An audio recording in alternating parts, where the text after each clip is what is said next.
As he opens his eyes, he quickly tries to get up and figure out where he is. He wonders what kind of hell feels so familiar. Before Sal can even process his new life, a maid splashes him with water and angrily instructs him to clean himself quickly, as he is supposed to go with someone soon. He looks back at her angrily and gets slapped by the fat maid for showing such an angry, rotten gaze. Sal looks at his reflection in the water, and it is probably that slap that knocks some sense back into him. He begins to realize that he has been reborn. In his previous life, he was one of the Cooper family's shadows, undergoing the family's cruelest training from a very young age.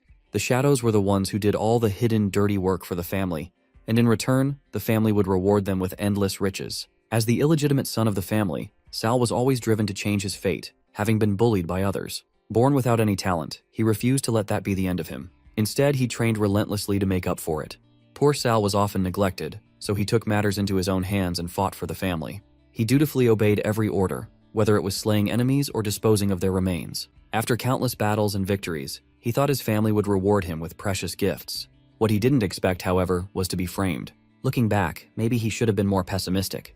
This was how Sal Cooper learned the harsh truth behind the shadows. Before Sal was executed, his master, with an evil look on his face, told him that from the moment he became a shadow, the shadow oath had been cast on him. All the strength he gained through his growth would be continually transferred to his master, and every injury his master received would be Sal's to suffer.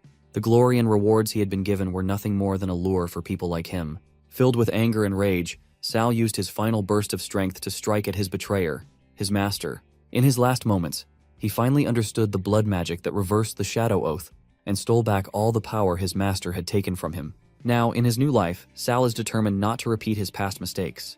But as he thinks, his stomach rumbles with hunger, and he spots a rat. Deciding to end his hunger, he munches down on it, because after all, in his past life, rats were far more delicious than human meat. Suddenly he hears footsteps, and two young men walk in, telling Sal that Master Alan wants to see him.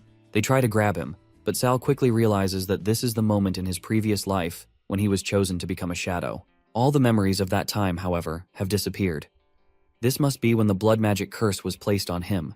Without hesitation, Sal bites one of the men's hands, breaking free from their grip. Furious, the men try to strike him, but Sal, with a sudden flash of memory, recalls the swordsmanship training from his past life and swiftly cuts off one of the men's arms. The other, paralyzed with fear, wets his pants, stunned that the kid knows how to fight like a pro.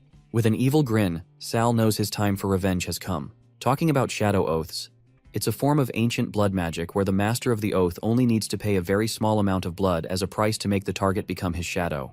The shadow will be unable to harm the Oathmaster and must suffer the injuries sustained by the Oathmaster in his place.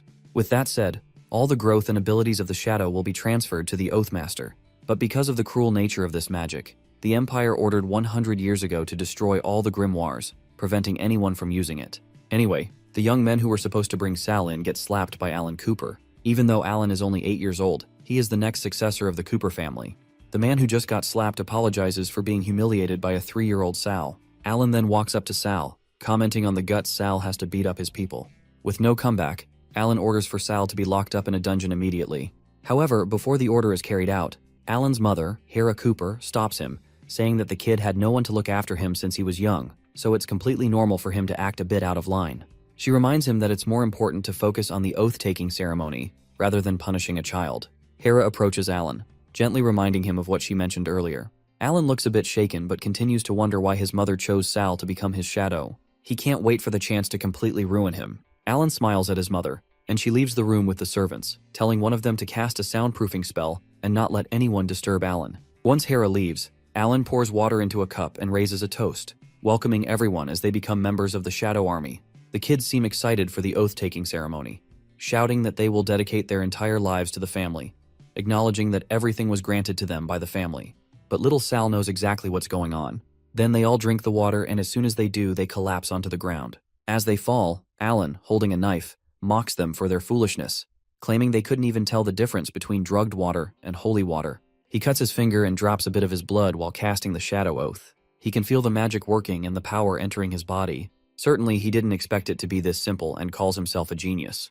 Alan can't wait to tell his mother about this, but suddenly he feels as though he can't move his legs. In a panic, Alan wonders if this is the after effects of the Shadow Oath. Fear creeps in as he realizes that his mother didn't discuss this with him, and he begins to cry out for her while crawling. Suddenly, he hears a voice mocking him, calling him a coward and saying that now he's trying to hide behind his mother's back. Alan looks back and is reminded that no matter how much he calls for his mother, the soundproof spell has been cast, so no one can hear his miserable cries. With tears in his eyes, Alan turns around and sees Sal holding a sword in his hands. Instantly, Alan realizes that it's Sal Cooper. While Alan shivers on the ground, he still can't understand how Sal Cooper knows about the Shadow Oath. But Sal mentions that he knows a lot more, and if he were to reverse the Shadow Oath, he wonders how Alan would react. With that, Sal stabs the sword into the ground, and the pain starts in Alan's heart. He panics, unsure of what is happening to him. Alan screams at him to stop, wondering what he's going to do. Sal responds that in his previous life, he had to pay with his life to steal back everything that belonged to him, and in this life, he's simply returning the favor. Suddenly, a loud scream echoes through the room. The servants and Hera wonder what's going on inside since the soundproofing spell has broken. Hera instantly realizes that it's Alan's voice, screaming for help. She sits on the edge of Alan's bed, checking on his condition. The butler had assured her that the young master was fine, just a little exhausted from using such strong magic. He explained that the sound impenetrability spell had been cancelled because one of the servants had gotten distracted while casting it. She nodded in understanding and ordered him to feed that servant's body to the dogs. The butler agreed and bowed slightly. He mentioned that the young master seemed a little nervous, which was understandable, but he was still too young for something like this. The pressure was clearly taking a toll on him. Alan wasn't listening to them. He simply stared at a single point, lost in thought. For some reason, he felt like something had happened, but he couldn't remember what. Suddenly, his mother touched his forehead and smiled. She told him not to worry about the shadows, saying it was just the law of the jungle. Alan waved her hand away and asked how it could be any different. He was the future head of the Cooper family. Worthless people should be willing to give their lives for him. His mother looked at his evil smile in surprise, then laughed. She told him that he was truly her son because he understood things correctly. She added that if he wanted something, all he had to do was tell her, and she would do anything for him. They hugged and Alan agreed, saying that she was the best mother. Sal stood by the window, watching them with a smile. He thought they made a cute pair, a mother and son. It was just a shame that from now on, Alan Cooper would be his shadow. In his past life, while fighting for the family, he had discovered a book on blood magic. Inside, he had found another Shadow Oath. He'd happily presented it to the head of the family, not realizing he was already under its influence. He had studied the book before that, and combined his knowledge with the experience from his past life. He removed the bandage from his hand, thinking that just one drop of blood would be enough to break the oath. His relationship with Alan was about to change, but right now, he was only 3 years old and too weak to fight them. He realized he needed to become stronger, and his first step toward power would be the Flaming Mountain. It was a brutal testing ground created by the Cooper family to find the strongest shadows. Just like Prometheus, who stole fire for humanity and suffered every day from an eagle's claws, children were thrown onto this fiery mountain. They had to survive while eagles tore at their flesh. Even if they died, they had no right to give up. Only when the first shadow reached the top would they receive the Griffin's blessing, an indestructible body, no matter how much pain they endured. Soon, they entered the training ground. Enos Walker, the shadow trainer, addressed the children, stating that they had only 3 days. Their goal was simple: reach the mountain's peak alive. How they achieved this was irrelevant. However, if they surrendered, they would be executed in 3 days. They had to fight for their future. Enos blew the whistle, and the children immediately rushed towards the mountain. The coach watched the last boy slowly ascend the slope. He noticed him too, and informed Enos that the boy was Sal Cooper, the bastard who had angered the young master the previous day. Meanwhile, Sal climbed the rock, gripping the rough edges. The man laughed loudly and told Enos to look at Sal, mocking him by saying he was climbing with his bare hands and was bound to fall to his death before reaching halfway. The coach laughed too, calling Sal an idiot. His assistant asked why they didn't retrieve his corpse immediately. The man grinned and said he had a better plan, indicating it was time to put it into action, and showed Enos the time on his watch. At that moment, a huge shadow appeared at the mountain's summit. The children froze in fear and asked what it was, or if it was an eagle. Griffin stepped forward and the children screamed in horror, realizing it was a monster. Sal reached the top and looked around. He saw the bodies of many children and the massive griffin. The beast clenched its jaws, biting into the body of a small boy. Its eyes flashed with hunger. Enos pulled a bow from behind his back and reminded himself that this boy had angered the young master yesterday. He decided to use the griffin to eliminate Sal and please the young master. He drew the arrow, aimed, and shot. The arrow flew just centimeters from Griffin's head. The griffin roared in rage, demanding to know who dared to attack it. At that moment, Sal fully climbed onto the rock. Griffin assumed he was responsible and pounced, calling him a fool and wishing for his death. Sal smirked, thinking he could say the same to the beast. He suddenly jumped, dodging the attack. He had been through this before. He knew the only way to earn the griffin's blessing. Sal leaped onto the monster's back and drew his sword, pointing the tip downward. With a confident smile, he thought he only needed to tame the beast. The Griffin was an S-rank monster, male, with a danger level of 4 stars. Born on Flame Mountain, it was rumored to have developed psychic communication after devouring many human brains. The Cooper family had made a deal with it. They provided food, and in return, it tested the shadows. Those who won its blessing received an indestructible body. Griffin loved gold and jewels and also had one offspring. Sal stabbed the tip of his blade into the monster's head, thinking that Griffin was a stubborn creature with the intelligence of a human. He believed that if he couldn't completely defeat it, then there was no chance of taming it. After striking the monster, Sal jumped down, increasing the distance between them, and then headed toward it again, realizing that he needed to give it his all in this fight. Sal swung his sword several times, but Griffin easily dodged his blows. Then, Griffin opened its massive beak, releasing a powerful energy and spitting it out at Sal like a huge tornado. Sal's small, light body was immediately blown to the very edge of the cliff by the wind. He felt himself starting to fall and screamed in fear, but luckily, he managed to grab onto the ledge just in time. He climbed back up, reminding himself that he was 3 years old now, not 30. Sal also realized that even his sword skills from his past life wouldn't help him in his current form. Griffin would end him before he could even get close. Sal knew there was still one way to defeat Griffin. He just had to reach the cave. He looked up at the cave entrance, which was on a higher cliff, and noticed that Griffin was gathering power again. Griffin shot a powerful stream at Sal, and he quickly ran to the side, realizing that Griffin had powerful wind magic. Every time Griffin released streams of wind from its mouth, its power increased by 1 level, up to 10. Sal understood that once Griffin reached its full power, even if there were 100 warriors like him, it wouldn't be enough. While dodging Griffin's attacks, an idea suddenly came to Sal. He stopped for a moment, then jumped up, thinking that since he couldn't hide from Griffin, why not use it to get to the cave? Sal took out his sword in front of Griffin to defend himself, and once again, the powerful wind slammed into him, throwing him back. He screamed loudly, feeling the energy from the stream in his hand. Sal realized that to minimize the damage, he would immediately use the power of the Shadow Oath to draw strength from Alan. At that moment, Alan was drinking tea but suddenly dropped the cup, which fell to the floor. His servant, in a panic, called out to him, asking for help. Meanwhile, Sal successfully reached the cave. He turned around sharply, running deeper into the cave, thinking that he had succeeded. He needed to hurry. Griffin approached the entrance of the cave and heard footsteps in the distance. It rushed after Sal, growling angrily. When it reached the end of the cave, it frowned, seeing that Sal was threatening its child with a sword. The Griffin growled again and called out to its child. Sal heard that few people knew that the babies of powerful creatures like griffins were born with broken wings and could not fly. Griffin demanded to know what Sal intended to do with his child. Sal reassured Griffin, telling it not to worry, saying that he wouldn't hurt the baby. In fact, Sal said, he could help heal its wings so that it could fly again. Griffin became interested, and Sal then made his demand. He had one condition. Meanwhile, the trainer, Enos Walker, and his assistant were heading to the top of the mountain. Noticing that Sal was no longer there, they started discussing, claiming that Griffin had already eaten Sal. Enos said they needed to report this to the young master Alan, as they would definitely be rewarded. His assistant agreed. Suddenly, Sal appeared from behind them, riding Griffin. Enos and his assistant turned around in fear, and Sal crossed his arms over his chest, smiling as he said that he'd only have to upset them and send them straight to hell, where they would wait for him. Enos Walker called out to Sal in surprise. Seeing the Griffin preparing to attack, Enos and his assistant began to run, exclaiming that this was impossible. A few minutes later, after finishing the body of one of the men, Griffin said that it had fulfilled its part of the agreement, and now it was Sal's turn. Sal sighed, agreeing to the terms, and asked Griffin to take him to the dungeon at the northernmost part of the mountain range.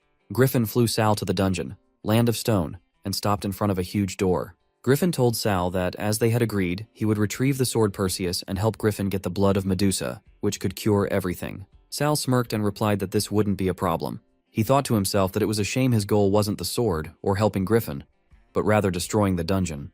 Griffin opened the doors and Sal started looking inside.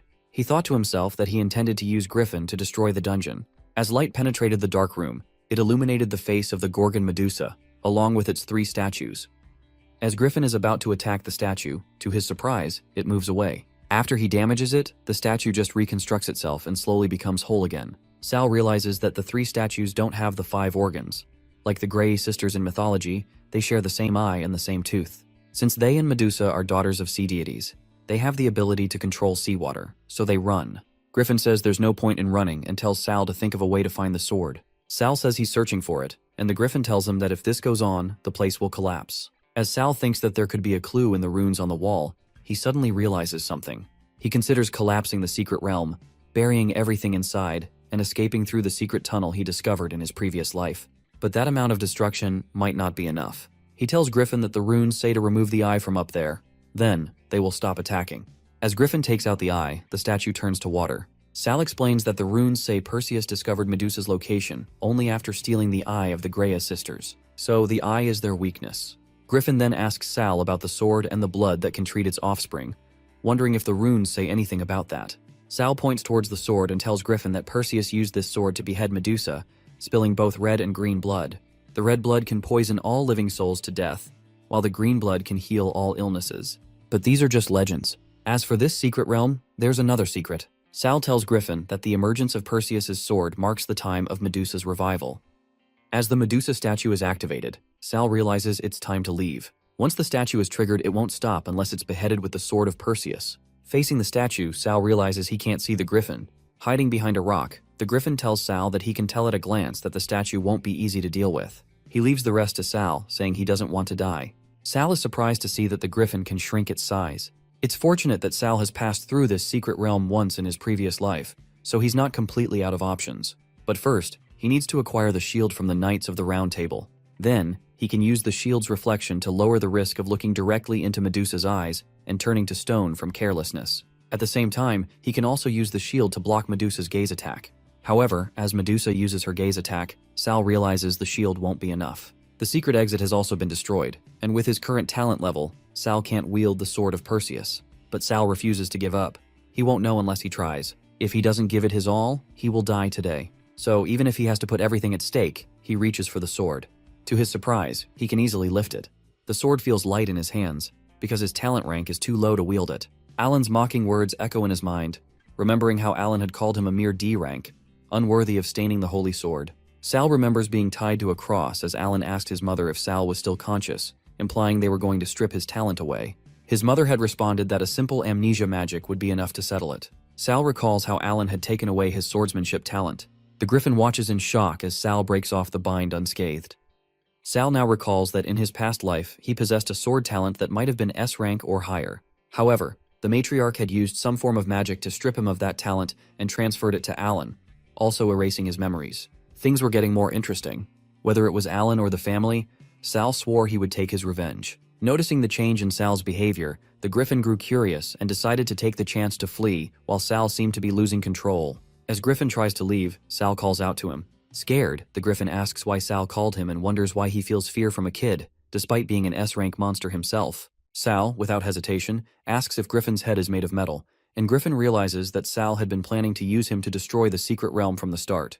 However, since Sal can heal his offspring, the Griffin decides to let it slide. Once they leave the secret realm, the Griffin blesses Sal with a body that will never be injured, no matter how many times he's attacked. Sal feels his body strengthening, and some of his minor injuries heal. With his injuries reduced, Sal no longer has to transfer his wounds to Alan, which had been a constant burden that could eventually draw the matriarch's suspicion. Furthermore, Sal knows he must keep his S-rank sword talent hidden for now, or he'll attract unwanted trouble. Sal hands the Griffin a potion, instructing it to give it to its offspring to heal its wings. After the Griffin gives the potion to its baby and watches it take flight, it becomes happy. But Sal reminds the Griffin that now the baby can fly, but if it doesn't accept a master before it comes of age, it will ultimately remain a mindless bird.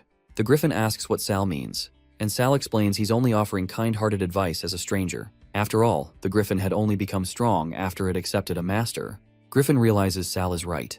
If its previous master hadn't fed it human brains every day, it wouldn't have awakened its intelligence and grown stronger. But the Griffin's master had died 100 years ago, and it wonders where it can find someone as ruthless as him.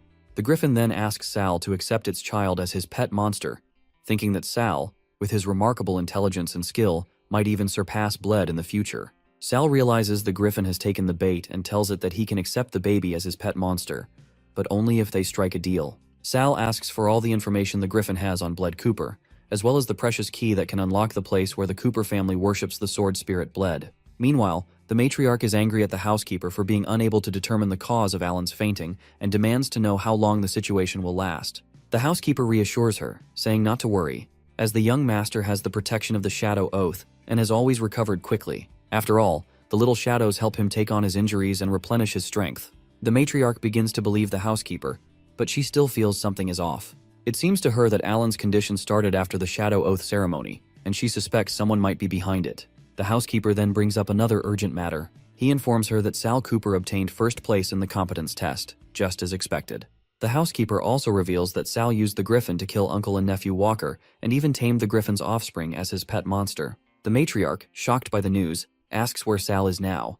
The housekeeper tells her he's just outside the door and will call him in immediately. Sal Cooper enters and politely asks the matriarch how he can assist her. The matriarch, still reeling from the news, asks him why he killed the Walkers. Sal replies calmly that he did it all for the family. A shadow training officer like him, killed by a 3-year-old child, he was too useless, and the Cooper family didn't need trash like him. Sal sees anger and hatred on the matriarch's face, but even if she brings out all her cards, Sal will never be afraid.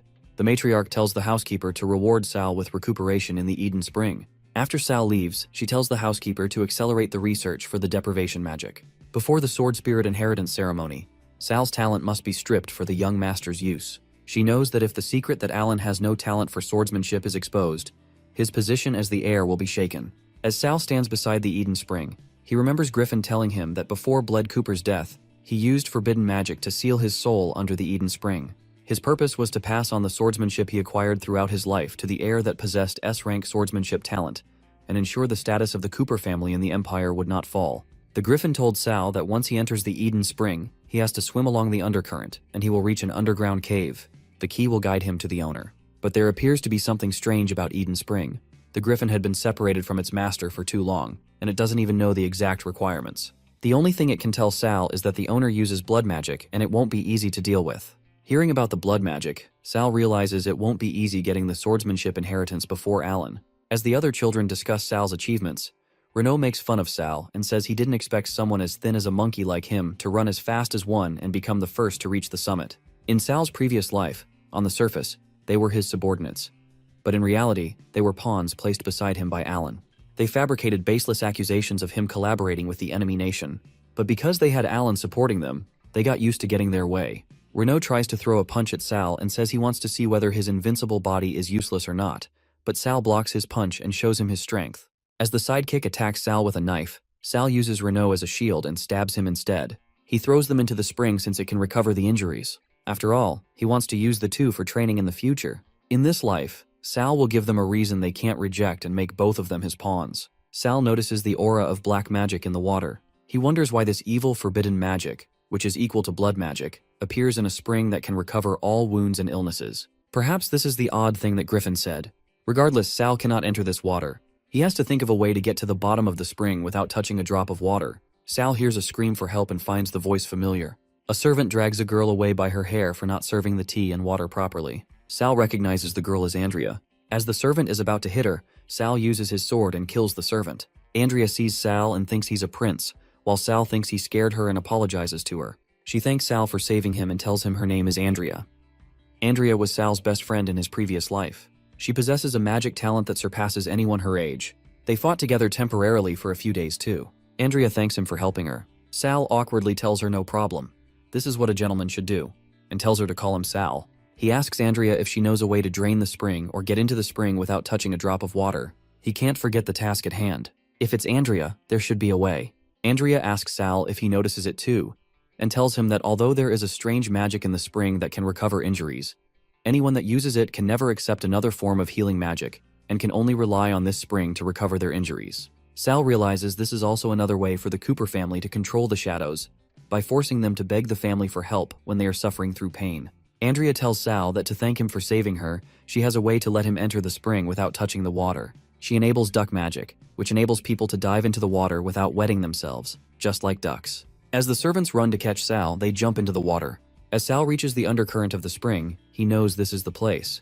But Andrea tells him they can't enter there and should leave. But before they could get the chance, the current sucks them in and throws them into a cave. Sal shows Andrea the key and tells her that the key can unlock the place where they worship Sword Spirit. However, there's no door around, so perhaps it needs to be summoned. Sal hands the key to Andrea. She tells him she doesn't know what a Sword Spirit is, but she can try. As Andrea uses her magic to summon the door, a monster attacks them, and at its mouth, the door appears. Sal tries to wake Andrea, but he has no choice but to let her rest for now. He uses the invisibility magic that Andrea taught him in his previous life, so she wouldn't be easily discovered if there was any danger. After all, there will probably be an ugly battle to obtain the inheritance of the Sword Spirit. As Sal steps through the door, even though he was prepared, what he saw was unlike anything he expected. On the surface, Eden Spring appears to be a medical hot spring. but in reality, it serves as a sensual retreat where the Cooper family keeps their concubines. At this moment, Sal realizes the true fate that awaits them. The monster, sensing an S-rank presence, asks Sal if he is indeed Sal Cooper, the child rumored to have been born with an S-rank talent. It remarks that Sal doesn't seem pampered at all and suggests he might just be a bastard child here to claim the inheritance. The monster warns Sal that it won't give up the inheritance easily unless he can get past it. Sal responds calmly, telling the monster not to worry because he's here to kill it. The monster, launching an attack, mocks Sal, claiming he's still too weak. But as the monster observes Griffin's blessings on Sal, it's momentarily taken aback, noting it didn't expect the foolish bird to acknowledge him. The monster mentions that Bled had sacrificed a great deal of his power to seal its soul, and while Sal's abilities are still lacking, there's still a glimmer of hope for him to inherit the power. Sal, undeterred, activates a magic restrictive blood formation and tells the monster it has been dead for a long time. He adds that over the last 100 years, the Empire has researched and developed techniques to deal with blood magic. Sal then explains that, with this, he only needs to take the monster's heart to forcefully claim the inheritance. As Sal charges toward the monster, it mocks him again, saying it's been a while since it played with a little mouse, but this time, it's not playing anymore. The monster acknowledges Sal's talent and ability, but says it's still not enough to earn its sword technique inheritance. It then uses blood to control the blood spirits, sending a barrage of attacks towards Sal. In response, Sal draws the Sword of Perseus, using it to resist the magic. However, the monster effortlessly breaks through the protective shield with a single touch, lifting Sal by his throat. The monster grins, saying that after a cat has finished toying with a mouse, it's time for the mouse to be eaten. As Sal's mana and blood are drained away, the monster pauses, its expression turning curious. It mentions that Sal's aura is familiar, almost like the taste of the concubine it devoured last time. Perhaps it must be Sal's mother. Now it will finally have the chance to taste her child. As some kids bully Sal, the memories of his mother run through his mind, and as he thinks of his mother leaving him, one of the kids throws a rock at him and tells him his mother abandoned him. Sal quickly realizes that his mother did not abandon him, and it was the monster who killed his mother. As Sal attacks the monster, it's surprised by his strength. How could he know blood magic?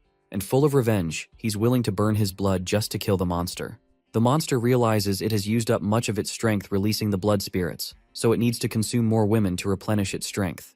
As the monster refuels and feeds himself, Sal jumps behind him, driving his sword through the monster's head, and asks him if his mother was delicious. As Sal kills the monster, the images of his mother flash before his eyes, calling his name.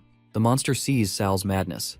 However, it needs to eat more concubines, otherwise it would die. As Sal is about to finish the monster begs him, offering Sal to possess his sword and become his sword spirit, but Sal simply tells the monster it's not worthy and lands the final blow. Swordsmanship inheritance will be imprinted within the body after absorption. Sal realizes he almost forgot.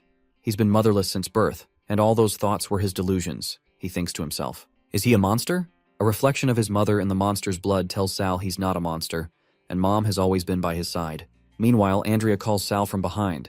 As she sees Sal covered in blood, she asks him where he's hurt so she can heal him. In her previous life, Andrea too met the same fate as the concubines, but Sal swears to not let tragedy repeat itself in this life. The disappearance of the sword spirit caused a commotion within the family, which resulted in all of the guardians of Eden Spring being sentenced to death. After witnessing Sal's ruthlessness, the servants never dared to bully Andrea again. Amidst the lies, Sal was accused of causing the disappearance of the spirit sword. But, without evidence, the matriarch can only intensify the persecution. Confinement, withdrawing blood, poison. Sal survived all of them unscathed. 4 years later, on the Cooper family training ground, Alan defeats the servant who begs Alan for mercy. As Alan holds the sword, he asks the servant if he wants to defeat him with this level of ability. But the servant knows better and tells Alan he wouldn't dare. Meanwhile, as the Isaac family head, Duke Hugh Isaac, sees Alan in action, he says that he had heard before that Alan was born with S-grade swordsmanship talent, and today, it looks like the rumors were right.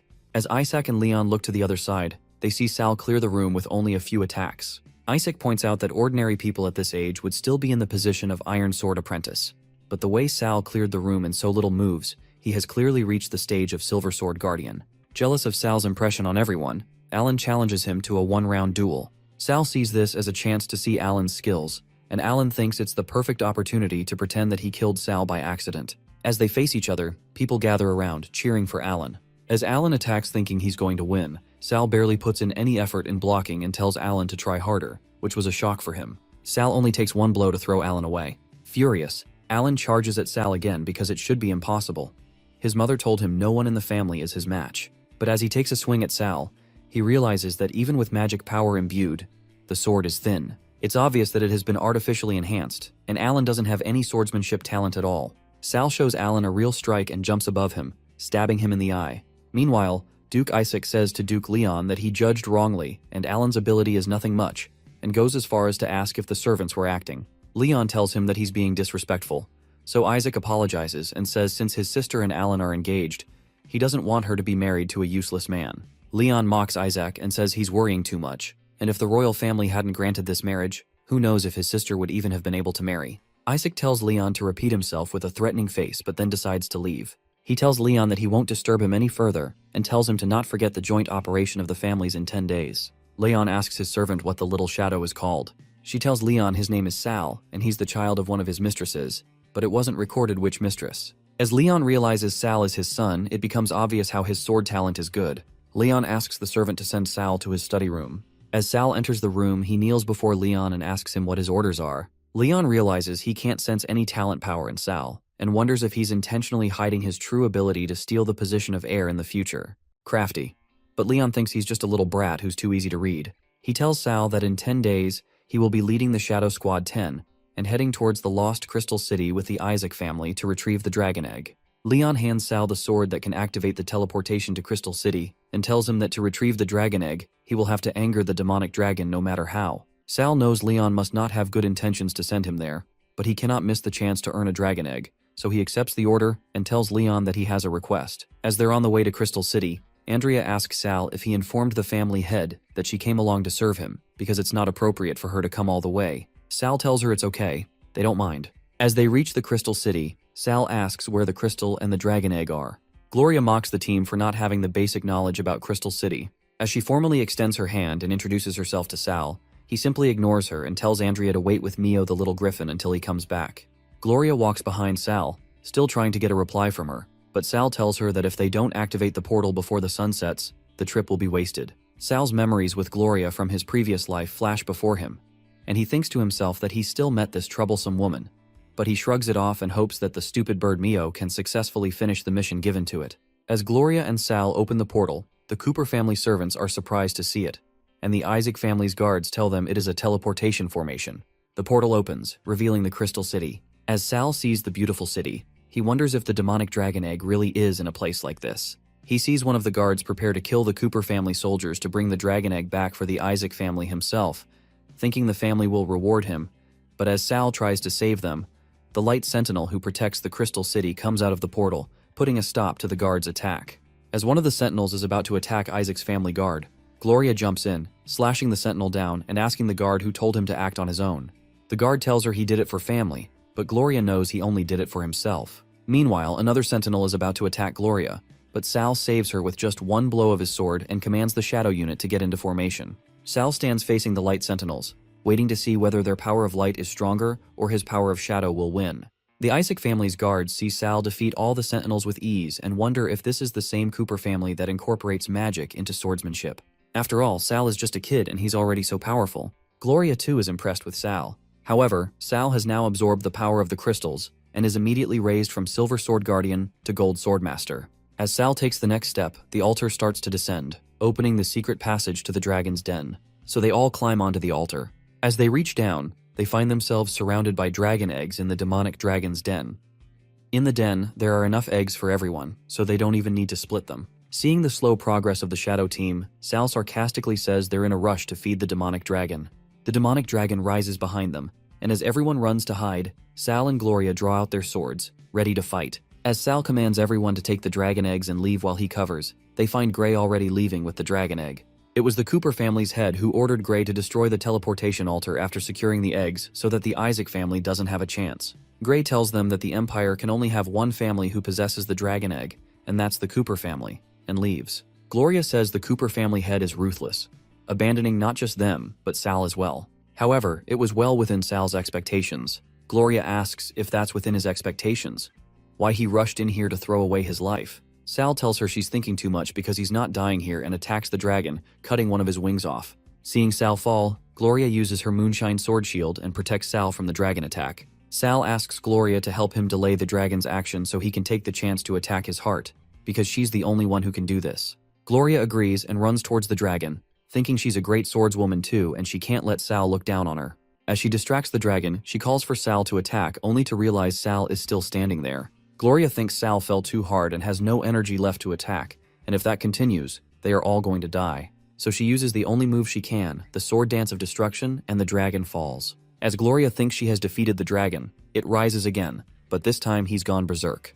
Everyone runs to hide, but Sal stands there, transforming the dragon's blood into his clones. One of the shadow members notices Sal's sword also changed into a new hold-grade treasure sword. Gloria explains that it is the forbidden blood magic, and the Empire only allows the Cooper family head to use it against enemies on the battlefield. She thinks to herself about the rumors that the sword spirit in Cooper has disappeared, but before she could finish that thought, she realizes Sal intentionally stood back and waited for her to draw the dragon's blood. She gets angry at Sal for using her, but Sal takes it lightly. He was an abandoned pawn in his previous life, so in this life, he cannot sit idle and wait for his demise. As Sal beheads the demonic dragon, Gloria runs towards him in celebration, but Sal stops her, pointing his sword at her. He's under demonic possession, the same demon he had killed earlier. The demon tells Sal he can't rest easy after killing it. He'll need to eat more flesh and blood to maintain his strength, just like the demon. The demon tells Sal to kill Gloria and the shadow members. As Sal jumps at them for more blood, he sees Andrea. A while later, Sal wakes up outside with Andrea by his side. She tells him that she used purification on him so he won't be demonized for now, and the others are fine too. She gives him the dragon egg that Gray ran off with earlier and tells him she didn't tell the Isaac family about the dragon egg, and Gloria had already left with her team, so he doesn't need to worry about not completing the mission. Sal thanks her and tells her he wasn't worried about that. However, Mia was originally supposed to take Andrea to a prearranged location and then lie about her accidental death so she could leave the family. Sal attacks Mio with his sword, but Mio tells him that it wasn't his fault. Andrea was worried about him and insisted on entering the secret realm. As Andrea suggests talking it out, the shadow members call out Sal from behind and run towards him with their swords unsheathed. Sal thinks they finally showed their true colors and aim to snatch the dragon egg away from him, but to his surprise they run past him and stab Gray for abandoning them. They all kneel and ask for Sal's forgiveness for being rude earlier, and acknowledge that they would have been dead when the family abandoned them if Sal hadn't saved them. They tell Sal they'll no longer listen to the family and swear to follow him till their deaths. Before Sal could get a chance to say anything, the demonic dragon egg hatches, and from it comes out the demonic dragon. Sal speaks to the demonic dragon, who accepts him as its master. The shadow members congratulate Sal for taming the demonic dragon, and with it was born Sal Cooper's rebel force against the family. Meanwhile, at home, Alan asks his mother when he can go to the horse racing tracks, who tells him he can go when his father is done with work. Alan's father soon walks in, angry at him for enjoying all day while Sal not only slew the dragon but also tamed its offspring. The mother tells him that it's not Alan's fault, and if he had gone, he'd have tamed the dragon too. With that, she takes Alan to the racetracks. He tells the servants to bring his horseship, while his mother asks them how the research on deprivation magic is going. The servant tells her that the research has been completed successfully, and they're now waiting to find a test subject with S-rank talent. Once they've ensured that it works, they'll immediately use it on Sal Cooper. 5 years later, Andrea performs the purification ritual on Sal, so he won't be demonized in the future, and can use the sword technique as much as he wants. He thanks Andrea, but she tells him she should be the one thanking him for giving her such a wonderful staff. Meanwhile, he saw somebody pass through the window glass. It had escaped already, but he recognized the figure as the housekeepers. Sal's guards come in, telling him the task he had assigned them has a result. They secretly trailed the housekeeper and discovered that he had been recruiting a group of black magic mages. He seems to be preparing to conduct a ritual in 3 days and even mentioned finally finding another target with S-rank talent, and their magic abilities are very high. Sal thinks to himself, are they about to begin the deprivation magic ritual? And why don't they target him directly? And they're finding another target with S-rank talent? He realizes that the target with extremely high magic ability is Andrea. Meanwhile, 3 days later, Andrea sees the mess in the storage room and thinks about using magic to clean up. But the housekeeper comes out of nowhere and kidnaps her after she faints. The black magic mages begin the ritual by reciting, "Power of the night, hear my command. From the abyss of the heart, condense in my palm. Transfer the power to my control. The power flows, following me like a shadow." The housekeeper holds the dagger above Andrea, who is still passed out. He thinks to himself, as long as the blood of her heart is mixed into the formation, her talent will be his. But the moment he stabs her, he realizes she's gone. Confused, he wonders, what's going on? Andrea speaks up from behind, tells him that it was the illusion magic, and he shouldn't underestimate her. With the shining star lock, she captures the housekeeper, who now realizes that Andrea is too tricky for him. He tells the black magic mages to take her down. Andrea closes her eyes and covers her ears as Sal told her to. The housekeeper hears some sounds, and the mages are surprised to see a griffin and a demonic dragon. They wonder why there are suddenly monsters. Hearing about the griffin and the demonic dragon, the housekeeper realizes it's none other than Sal Cooper. Sal threatens him that he touched Andrea. He must be tired of living and asks why he targeted her. The housekeeper tells him he did it because deprivation magic can only be used once on a target, and to ensure that young Master Alan will receive Sal's talent, they have to find a human test subject. He begs Sal to spare his life because he was just following orders. Sal realizes Andrea was in danger because of him and tells the housekeeper that he can let him go. He casts a shadow oath on the housekeeper and tells him to go back and tell the matriarch that the deprivation magic ceremony was successful and can be conducted on him immediately. Otherwise, he knows what will happen to him. The housekeeper asks why, and Sal tells him it's to expose Alan's true colors. Meanwhile, back at the Cooper house, the housekeeper tells the matriarch the deprivation experiment had succeeded, while Alan asks Gloria for a tour to the garden, but she denies. The matriarch asks the housekeeper if he's certain, and he tells her the upcoming full moon coincides with the young master's coming-of-age ceremony, so it's the perfect time to act. The matriarch thinks to herself that her long-cherished wish is finally about to come true. She can finally make Alan not only the future head of the family, but future strongest man in the empire. Meanwhile, Alan still doesn't take no from Gloria and thinks she's playing hard to get. He thinks his mother telling him to get closer to his fiancée is a waste because who wouldn't want to be with him? Gloria thinks otherwise and pulls out a sword at him and asks him if a useless young master like him is worthy of becoming her fiancé. She tells him he will first have to defeat him. Alan calls for someone to come and get her, and Sal comes to his aid, repeating Alan's exact words to mock him. Alan, who's jealous of Sal, tells him no one asked him to save. He just happened to forget to bring a sword with him. Gloria asks Sal why he has come, and asks him to train with her, but Sal refuses and says he's busy today. Meanwhile, Alan sees all this and worries why Gloria is so intimate with Sal. Does she like him? Gloria tells Sal that not everyone is qualified to train with her and asks him to reconsider. As Alan's anger builds up seeing his fiancée and Sal like that, his mother calls him. So he lets it go and thinks that he will take proper care of her when he marries her in the future. Since Gloria did not willingly accept his request today, he decided to leave. Gloria tells him that now that the annoying person is gone, if he doesn't agree to train with her, she will attack him immediately. Sal agrees, but on the condition that she introduces him to her brother Duke Isaac. Sal meets up with Duke Isaac and tells him he has a way to cancel Gloria and Alan's engagement, but he hopes that the Duke Isaac will lend him the Isaac family's heirloom, the illusionary time box. In Sal's previous life, Duke Isaac was not satisfied with the playboy Alan and was also unwilling to ally himself with the Cooper family. He repeatedly proposed to cancel the engagement, but was constantly rejected by the royal family. So in this life, Sal takes advantage of this. Duke Isaac finds Sal very arrogant and tells him that an engagement blessed by the royal family can't be cancelled by the likes of him, and how he dares to talk about conditions. Sal tells Duke Isaac that only someone like him can solve his problem and pulls out his sword. As Duke Isaac sees the sword, he realizes that Sal is the real child in the Cooper family with the S-rank talent. Sal tells the Duke that since the engagement can't be cancelled, they'll just have to destroy the trash young master. A month later, the housekeeper tells the matriarch that everything is ready, but Sal Cooper is not with the bastards, and the young master went to search for him. The matriarch says she knows and tells him to go and help the young master. Meanwhile, the bastard kids talk among themselves and one says that he really doesn't know why they called them here. Is it to emphasize Alan's status as the heir so they can be his dogs without worry? The other points out that Sal is the one with swordsmanship talent. He's fated to become the future family head. But the third one tells them to stay quiet so the family head doesn't hear them. Meanwhile, one of the servants tells Duke Cooper that all the guests are seated and to not make them wait. They've followed his instructions to begin. Duke Isaac comes in, asking Duke Cooper to talk.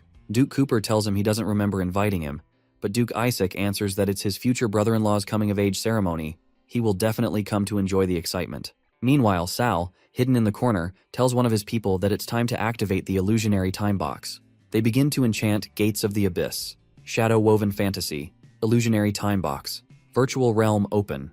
As the enchantment ends, Alan comes in, asking Sal why he's hiding here alone. Sal stays tied in chains by young Master Alan. Andrea sees Sal in danger. She realizes it wasn't a dream, it was a reality from a previous life. The power of the stars. One of the talents awakened by a time mage. Mages who awakened the power of the stars can spy into the past and future through time fragments. Andrea sees Sal is in danger and runs for his help.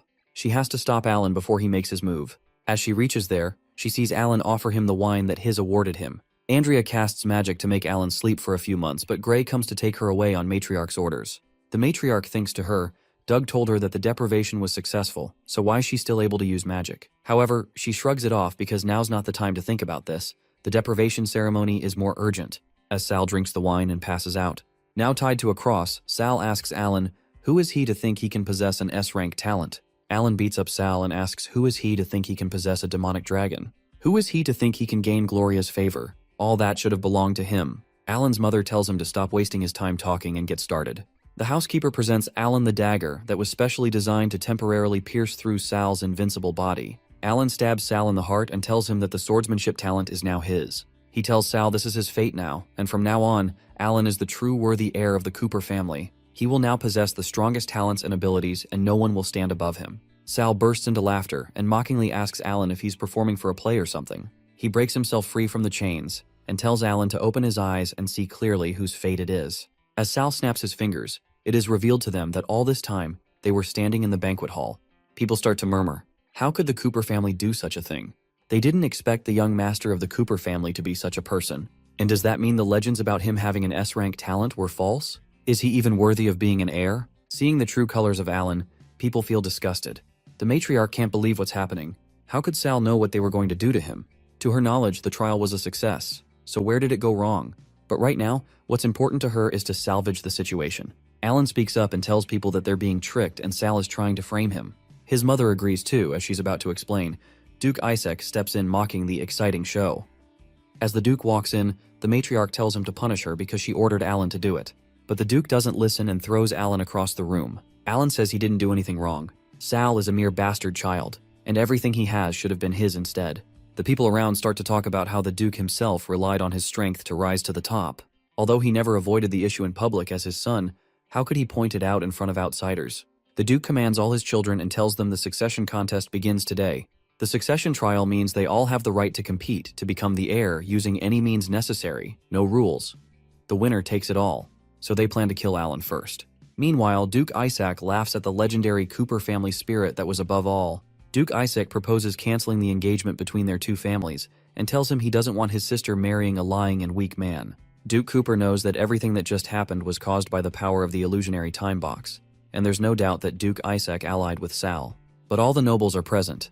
If any rumors reach the ears of the royal family, it would only be detrimental to the Cooper family. It's better to step back first and deal with him in the future. Duke Cooper shakes hands with Duke Isaac and tells him to not worry. He will send a request to the king and give him an explanation. Duke Cooper now turns to Sal and tells him he can fight for the title of the heir, but he cannot do anything that harms the reputation of the family. Otherwise, he will make him disappear. Sal tells Duke Cooper that he's not interested in the position and asks him if he wants to make him disappear. Why doesn't he do it now? And calls him father. The Duke is surprised and wonders what he's thinking but leaves. One of the servants asks the Duke if he is really not going to teach him a lesson. The Duke answers that there's no need because Sal is quite skilled. If anything, he looks forward to seeing what he can do. It's just Sal's personality that is really unlikable. On the other side, the matriarch asks the housekeeper who leaked the information, and how did that brat know that they were going to take action? The housekeeper tells her he doesn't know either. One of the servants brings in Andrea and asks the matriarch what to do with her. She tells him to feed her to the demonic creatures, but then realizes that Andrea was actually using magic. So either the deprivation test didn't work, or it didn't even happen. She turns to the housekeeper and tells him to show her talents since he stripped them of her. The housekeeper hesitantly tells her that Andrea's magic is too advanced, and he hasn't mastered it yet, and asks for a few more days. The matriarch tells him there's no need and orders her men to execute him on the spot. As the servants swing their swords, the housekeeper desperately tells her it was Sal Cooper who forced her. To her, a dog betrayed its master, and the master killed the dog, so there was no need for an explanation. She turns to Andrea to take her talents now so she can make the best use of the situation now. Sal didn't expect that even after displaying Alan's garbage and inferior nature, it's still not enough to make the family head determined to get rid of him. Is it because he's afraid of the power behind Alan's mother? And she arranged for him to stay under the castle last night. Does she want to control Sal and is afraid of him escaping? However, before he makes Alan taste all the pain he's suffered, he'll never leave. As the door knocks, he thinks it's Andrea and tells them to come in. But it's Gloria. She tells him that her brother told her that he'd be returning that item, and since she was free, she came to collect it directly. Sal thinks to himself that if he can gain the Isaac family's support, perhaps he would be able to directly kill Alan. Before he finishes his thought, Gloria interrupts him and asks what he's thinking. He tells her that he's thinking that for a family on the same level as the Cooper family, why would they consider something that can only create illusions under strict conditions to be their heirloom? Gloria asks if he really wants to know. She won't tell him unless, but before she finishes her sentence, she thinks to herself, no one believes the legends anyway, and all the nobles already know about it, so she can use it to make Sal owe her a favor. However, Sal doesn't give in. He holds the door for her and tells her goodbye. Furious, Gloria tells him that she wants to fight him. In the sparring room, Gloria runs at her to attack, but Sal effortlessly deflects her blow with his sword. He points the sword at her to display her loss. Sal tells her that it was she who wanted him to use his full strength. As per their agreement, she has to tell him the illusionary time box's secret. Gloria tells him that it's just a legend, so no one knows whether it's real or fake, and no one has ever made it happen. According to legend, if one gains the recognition of the power of the stars and masters the illusionary time box, one can sacrifice their entire life to let someone be reborn. Sal realizes that it was Andrea who sacrificed her life to make him reborn. So, in this life, not only does he have to take revenge, but he also has to take good care of Andrea as well. Before he finishes his thought, his servants come in bearing the news that Andrea has been captured. He asks who did it, and they tell him that during the operation last night, someone saw Andrea get captured by the matriarch and some servants in the forest. Gloria points out that she overheard some people saying that Andrea became the young master's personal maid and will become his mistress when she gets older. She thought the young master they were referring to was Sal. Hearing this news, Sal furiously runs to Andrea's rescue. Gloria tells the servants to follow him because by the look on Sal's face, it is clear he isn't going to rescue someone, but to kill. Alan, on the other hand, is furious at Sal for humiliating him in front of so many nobles and swears to make him suffer the most terrible death. Meanwhile, one of the servants tells Alan that he heard that Sal likes Andrea and suggests making her pay for Sal. Alan praises the servant's cleverness and tells Andrea that he will ensure she becomes a worthy concubine under his care. Andrea thinks about what she can do. She can't use magic because it's been sealed by the chains, so she hopes that Sal comes to rescue her. Alan tells her he wonders what face Sal will make when he sees her humiliated as his slave. He tells her to accept her fate and become his mistress. Before Alan could even touch Andrea, Sal punched him, throwing him across the room. Sal continues beating Alan. The servants try to help, but he's too strong. Gloria frees Andrea from the chains and tells her to hurry because Sal is demonizing again. Andrea holds Sal and tells him she's fine. As Sal stops, the servants take Alan away. The matriarch sees Alan beaten up and asks Sal, is that how he repays his father for letting him stay in the castle? Sal walks up to her, draws blood from his hand, and tells her that he challenges Alan Cooper to a holy battle to the death. He can never let this unpredictable factor who threatens Andrea exist ever. 7 days later, they stand in the dueling area. Sal tries to antagonize Alan and says he didn't expect him to not run away after delaying for 7 days. Alan replies that he wouldn't miss a chance to squash a bug like him. The shield gives Sal a bad feeling, and the battle begins. Alan uses the Medusa petrification laser, and as Sal dodges it, he calls him out and calls Sal a dancing monkey. Sal's shadow oath won't make him immune to Medusa's attack because an abnormal status like petrification doesn't count as damage, so there's no way to transfer it via the shadow oath. So he must destroy the shield. Alan tells Sal that he probably didn't expect this. When Sal stole the sword of Perseus, Alan obtained the shield of Medusa instead. He says, this is the difference between a child of destiny and a rebellious person. Sal runs to attack Alan, but he quickly summons Medusa's shield that blocks the attack. Alan remembers he's a golden staff mage now and uses the blood magic corruption at Sal.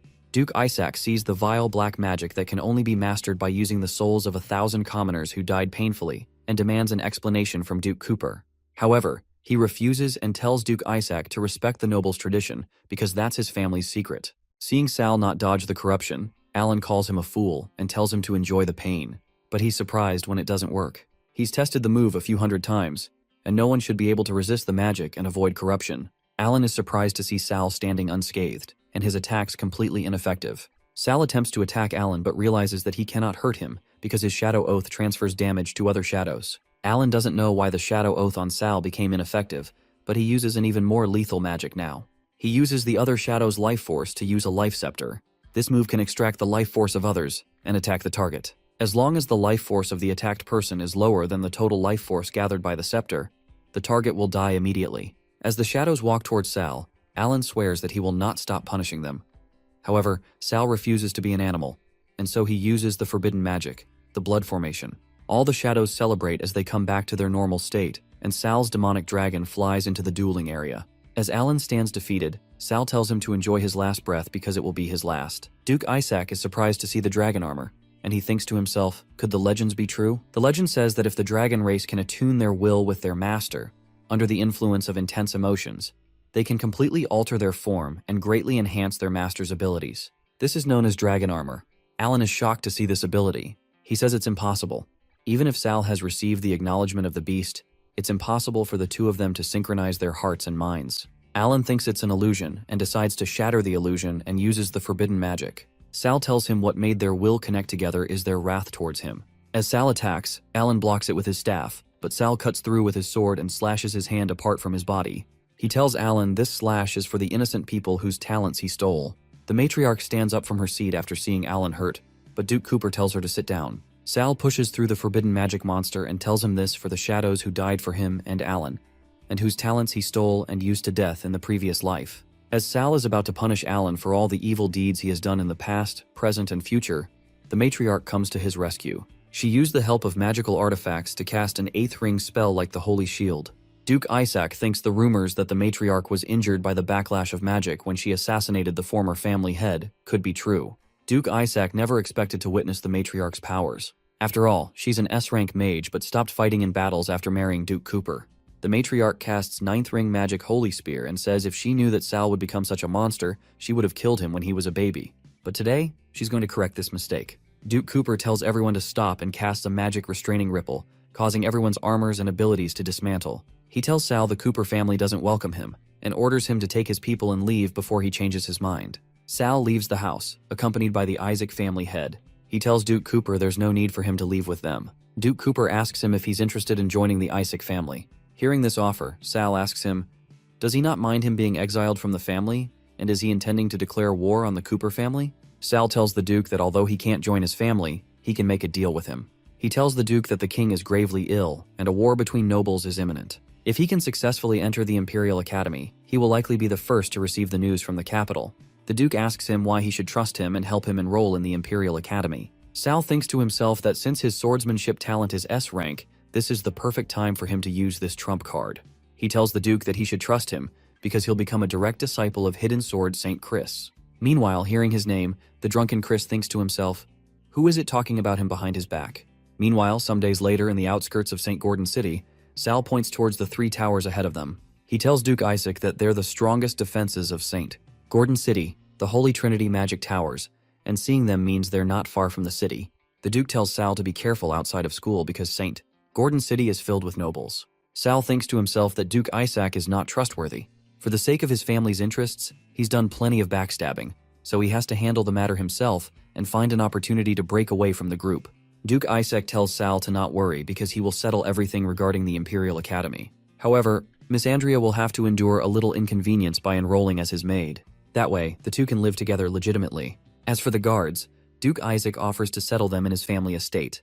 They can help protect the estate and deal with any bandits. Hearing that there might be bandits near the Imperial capital, Sal realizes there's an opportunity. The Duke explains that they might be called bandits, but they're really just the subordinates of the St. Gordon nobles. Sal tells them to leave the bandits to him and takes the opportunity to part ways with the group. The Duke asks, what about Andrea? And Sal tells him to send her to the Imperial Academy's School of Magic. Sal stands outside a bandit hideout deep inside the woods. According to Angela's own account from her previous life, she should be around 7 years old now, and she's secretly imprisoned in this bandit hideout. Her father, Chris, has been desperately searching for her and is willing to spare no expense. So, Sal thinks to himself, if he saves Angela, he would be able to successfully become his disciple. Sal summons his dragon armor and runs towards the bandits. With his swordsmanship inheritance skills, he defeats the bandits one by one until he faces the bandits' boss. Sal uses his blood shadow slash. Upon recognizing the blood magic sword, the bandit realizes Sal is from the Cooper family. He tries to explain who he is, but Sal defeats him and says he doesn't care who they are. The griffin flies in after finding the place he told her to. Sal follows as it leads the way. As Sal enters the hideout, Angela asks him if he's a good person who's come to save her. Sal tells her he's here to bring her to her father and ask him to teach him sword techniques. He can't lie to Angela because she once told him she can tell if someone is lying and can sense their true intention. Angela knows Sal isn't lying, so she goes along with him. But as they're about to leave, Sal realizes it's not going to be easy. Sal tells Angela that the big guy on the outside is very powerful, and he can only block his attacks once. So when he rushes out to attract his attention, she needs to run away as fast as she can. The power of a 4-meter-tall skeleton colossus is comparable to that of a sword saint, and the one Sal faces is almost 5 meters tall. Sal knows he's risking his life this time, puts on his dragon armor, and tells Angela to get ready. He runs towards the colossus, and as he blocks his attack, he tells Angela to run. Sal's armor still has one more move in his dragon armor, and this is a perfect time to test it out. So he releases the armor. The dragon armor release forcibly deactivates the dragon armor state, causing the remaining magic within the armor to explode instantly, creating a terrifying shockwave as a life-saving skill. A mere skeleton colossus can't stop Sal on his path of revenge. Right now, he just needs to bring Angela out of this. As the Colossus attacks Angela, the Griffin flies her up to save her. As Sal prepares to leave, he's blocked by a seal-type magic array. He must destroy the array's core to escape, but with the Colossus chasing him, he doesn't even have time to scrutinize the array and find its core. Angela asks him if the array core he mentioned is located in an important area that others are not allowed to access. Sal asks her if she knows where it is. Angela tells him that when they let her out occasionally, there were 3 places she wasn't allowed to go near, and points to the closest one. The Colossus skeleton is strong, but it's slow and can only use the skeleton cannon from a distance. However, Sal does not have the dragon armor on, so he would be seriously injured if he got scratched by it. As he enters the room, he sees that the room has been strengthened, but it won't last long. Angela tells him the bow seems to be calling her. Angela picks up the Slythe's blessing bow and suggests the big monster is almost here, so they should leave and go to the next place. As they enter the other room, there they find the array core. However, the problem is that the mage who set up this array triggered the skeleton Colossus's self-destruction. Sal tells Angela that the move he's about to use might make him lose his mind, so she must find a way to protect herself. Sal uses the only move he can, the swordsmanship inheritance 4th skill, Bloodbath Storm. Meanwhile, at the Imperial Academy, a messenger brings the news to Chris that the Deadbringer of the Second Prince has left the city and asks if they should send people to follow them. Upon hearing the news, Chris tells him to take good care of his wine while he goes to check it out himself. The messenger is glad to see his lord finally free. At the bandit lair, Sal is under the demon's influence again and bloodthirsty to attack Angela now. Angela remembers Sal telling her to survive by any means and uses her bow to attack him but fails.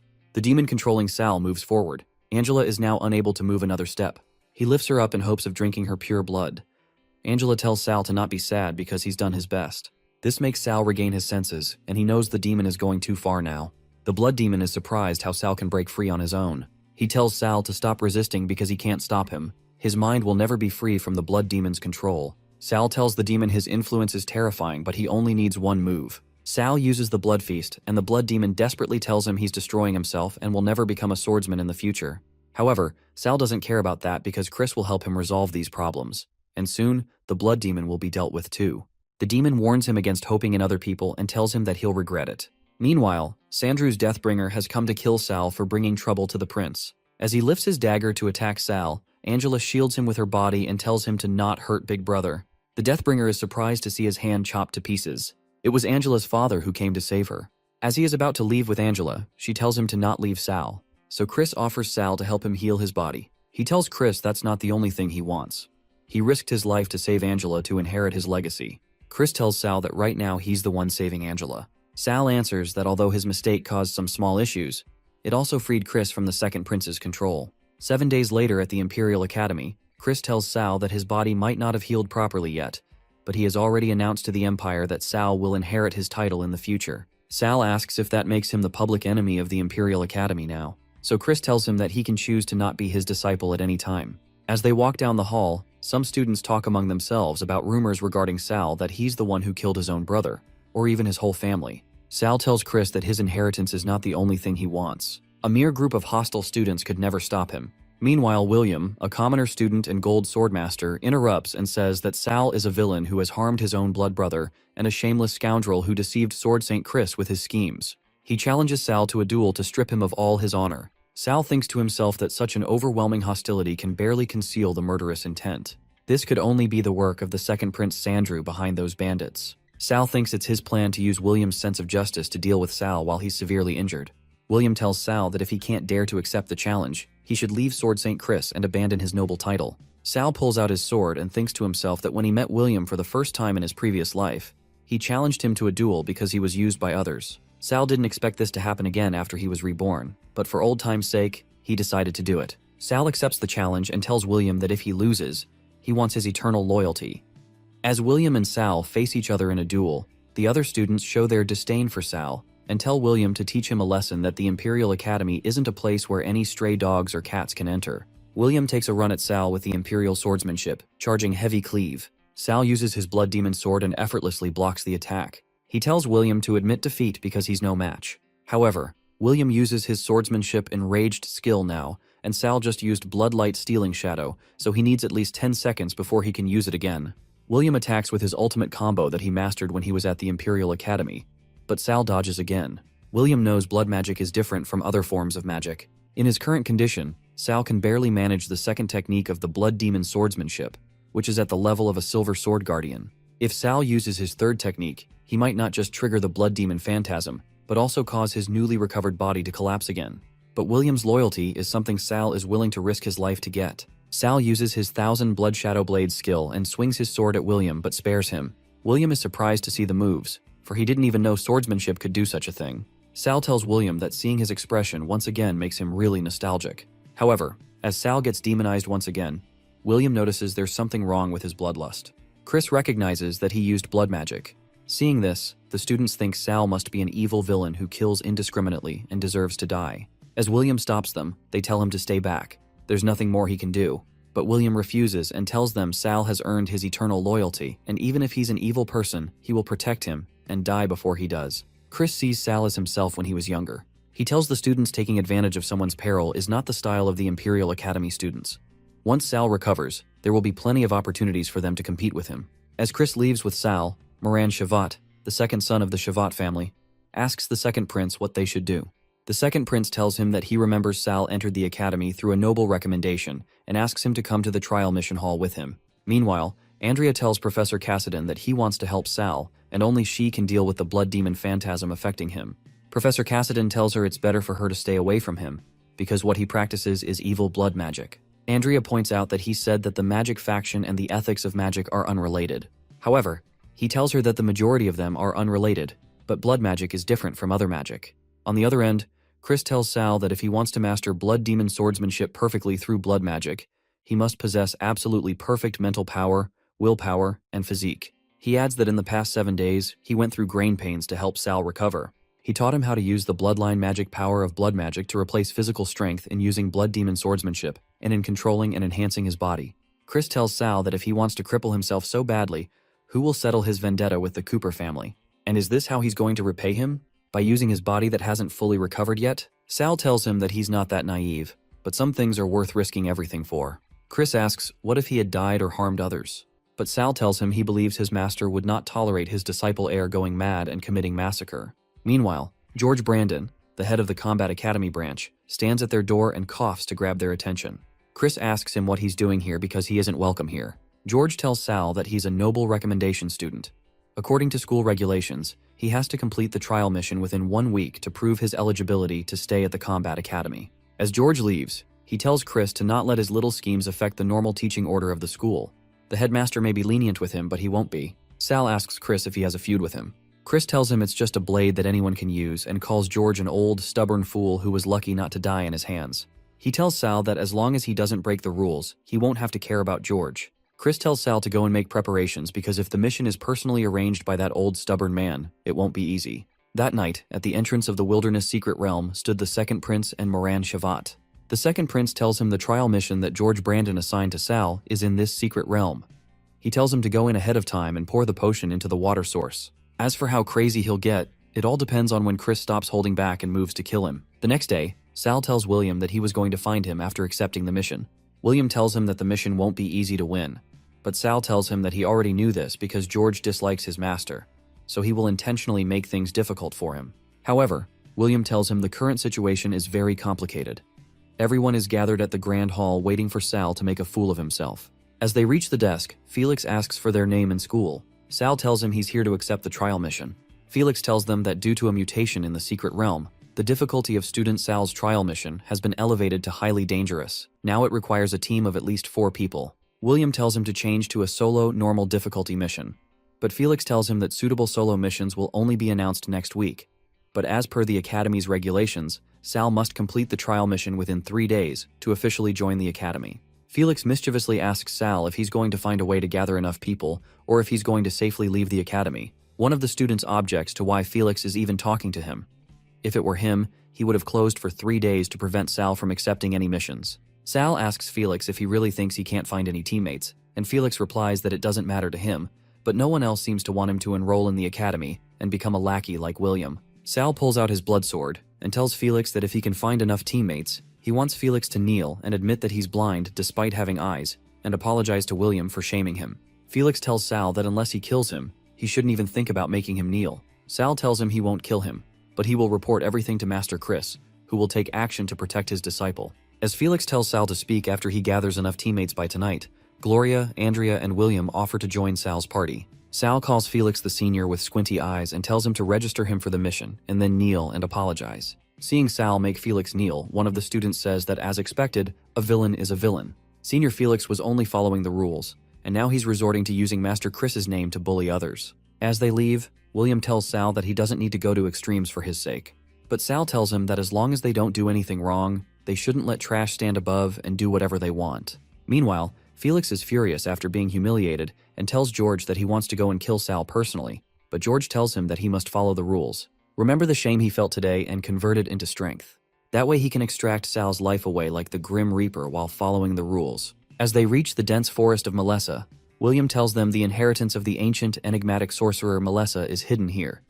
But the Academy has had this secret realm for hundreds of years, and no one has managed to find the rumored inheritance. He further tells them the dense forest consists only of this mountain forest, and the exit is at the lake on the mountaintop.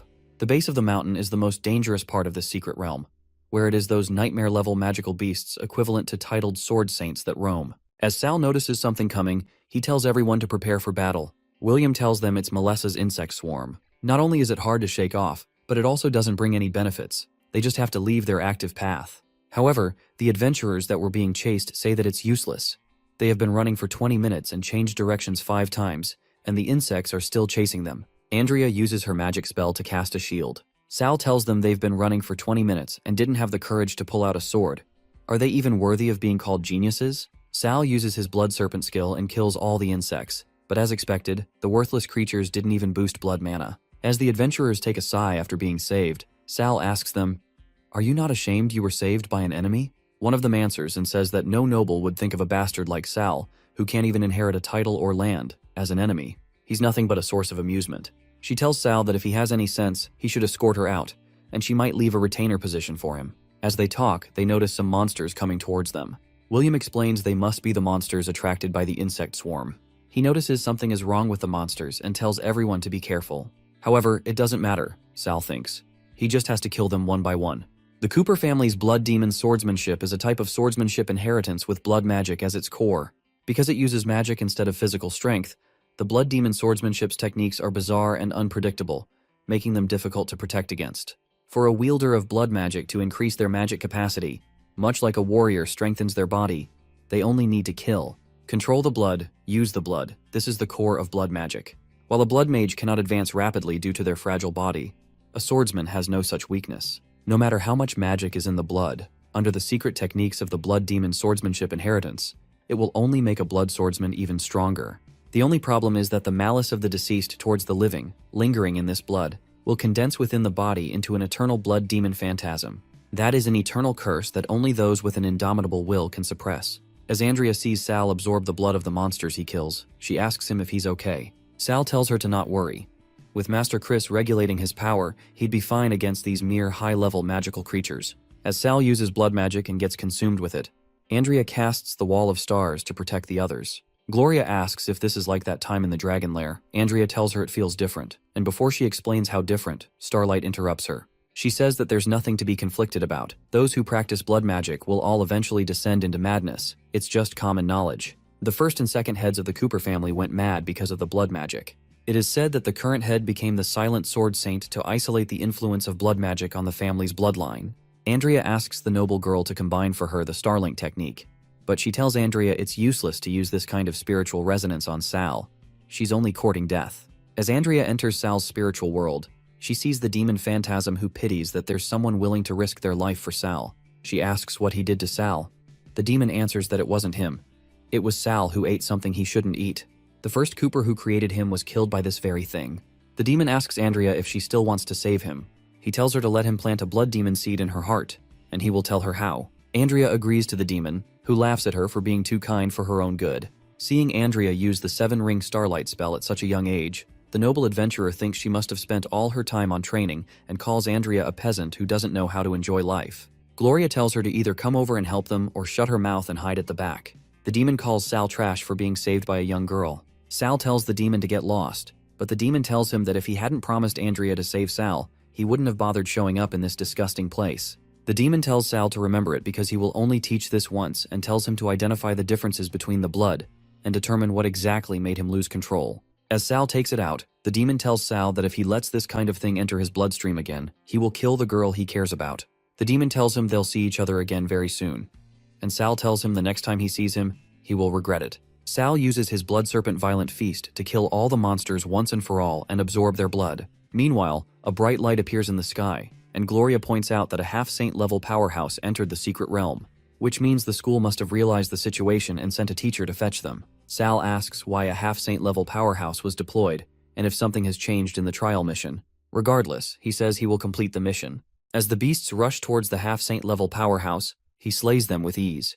The half-saint level powerhouse is Oliver, an advanced swordsmanship instructor at the Imperial Academy, and he's here to bring Sal's body to the Academy so that he'll be in Sandrew's good favor. With the item designed by the Magic Academy to specifically locate blood magic users, Oliver can easily find Sal and kill him. Sal asks William if he knows why the level of half-saint exists. Could it be that they wanted to save face and called themselves that title? Oliver sees them with the students they saved and realizes with these students as witnesses, it won't be easy to deal with Sal directly. Seeing Professor Oliver, the students think he's there to save them. Oliver thinks to himself that there's no other way.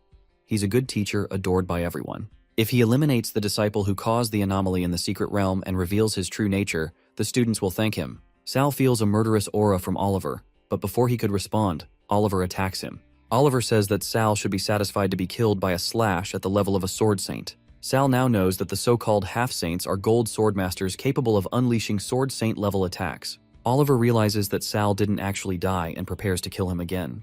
The blood demon phantasm previously taught Sal to detect poison in his bloodstream using blood magic. But Sal realizes this isn't poison. This is something different. It's the way Oliver's internal power operates. By sensing this, Sal can see through his moves and actions. Once he understands the mechanism, he might be able to replicate the other's techniques in the future. Meanwhile, William attacks Oliver from behind.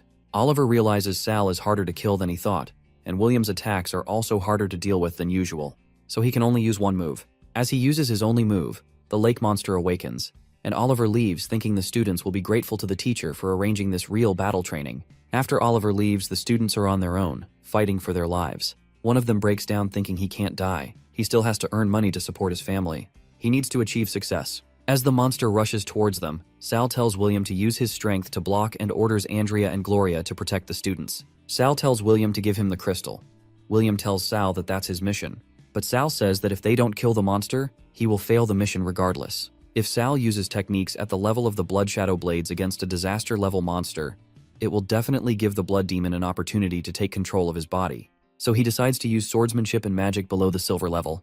He takes the crystal and tells William to buy him some time as he faces the monsters. As William fights the monsters to cover Sal, he asks how much longer he needs to fully absorb the blood magic crystal. Gloria uses her full strength to use a sword dance symphony move and comes down crashing. Sal rises after finally absorbing the blood magic crystals and uses Blood Flame Savage Serpent Slash, defeating the monsters with ease. As Sal finally defeats the monsters, one of the students, Louis, stands up, lifts his sword, and says, "The devil who practices blood magic, the evil spawn who abandoned his family, the bastard who harmed his brothers," and kneels down. He apologizes to Sal and asks for forgiveness for his past foolishness and ignorance.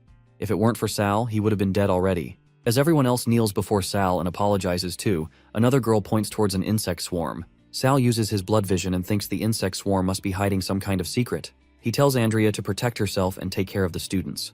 As Sal uses his bloodlight shadow and goes to the bottom of the lake, he finds out the Melissa swarm is just a tool for harvesting life force. The real goal is to use the heart within the magic formation to resurrect the mage named Melissa. At the bottom, he finds black magic and thinks a bastard who steals others' life force to prolong his own life is better off dead.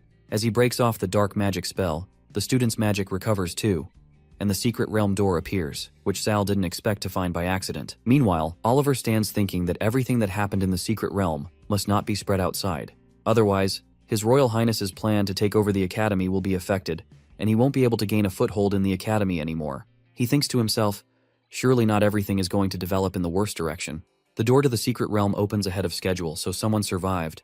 So now Oliver will have to go all out to prevent any mistakes. All the people are happy as the door is opening. Once it's stable, they will be able to leave. They don't want to spend one more second in this shitty place. However, Andrea runs towards Sal to make sure he is all right, so Sal clarifies that he is the same as them. His stamina and mana have all been fully recovered, and he even found two things at the bottom of the lake: a crystal bottle having the scent of that strange poison inside the monsters' bodies, Andrea finds this type of crystal bottle very rare, and she plans to go back and ask her teacher to take a look. Perhaps he will find some clues. William examines its size, realizing this should be the disaster-grade magic crystal left behind by that 5-headed dragon. And it is a shame those earlier magic crystals were used up, and they can't stay in this place with the poison mist lingering for long. The Cooper family's children bring the magic crystals they have collected before too, so that Sal can use them to complete the mission. Sal is finally accepted by everyone. Oliver, on the other hand, thinks everything that happened in the secret realm must not be spread outside. Otherwise, His Royal Highness's plan to take over the Academy will be affected, and he won't be able to gain a foothold in the Academy anymore. He wonders if everything is always going to develop in a worse direction, even if the door of the secret realm opens before schedule, so he is curious about who survived and decided to go all out to prevent any mistake. He angrily comes out of the corner, questioning them why they can't just die quietly in the secret realm, and attacks Sal immediately. However, Sal was alert and used his bloodlight-stealing shadow skill to defend himself from that attack. Gloria and Andreas are stunned by witnessing this, because they weren't expecting Oliver to attack suddenly. When Oliver doesn't stop, Sal counterattacks him, revealing that he has seen his death and the person who should really die is him. But suddenly George interrupts, telling them to stop and questioning Oliver if he has any idea what he is doing. But Oliver reveals that he is killing the evildoer who poisoned the secret realm. Everyone who hears this gets in utter disbelief, wondering if they are actually poisoned. To find evidence about this, GetOS opens a magic scroll. It can identify the scent of the poison, and if the culprit is among them, the scroll would immediately find him. They all wonder if Sal really poisoned the secret realm, but he just saved them. Perhaps he used a taboo substance for the sake of completing his mission, and took the opportunity to save them at the same time, completely turning his reputation around. George laughs from inside, finding everyone a bunch of fools as they let themselves be manipulated so easily, destined to remain pawns their entire lives. He smirks, asking Sal if he has anything to say. Though Sal smirks back, admitting that it is always easy to frame someone for a crime by finding a pretext, and that is when he grabs George, making him wonder, how is he so fast, and if this is actually the true power of a sword saint. The fact that he can't actually use his strength after being grabbed by him is unreal. Suddenly he mockingly laughs, reminding Sal, according to Article 367 of the Academy rules, faculty and staff have the right to kill anyone who attacks school staff without reason. Instantly, he possesses his staff, refers to Sal as the direct disciple of Chris, and tells him to accept his punishment. The moment Sal is about to be attacked, the headmaster enters the scene, telling George to wait. This isn't the time. George quickly turns back, showing him the bottle he found in Sal's possession, using the magic scroll he gave to George. When the headmaster uses the advanced appraisal technique, he realizes it is actually the secret poison used by the royal family to target blood mages. He knows Chris really is a very troublesome person, but he clarifies to George that this doesn't prove anything. They still need to imprison them in the dungeons and investigate slowly. He does this because he knows Sal will be targeted by a constant stream of murderous intent, so it is better to imprison them first.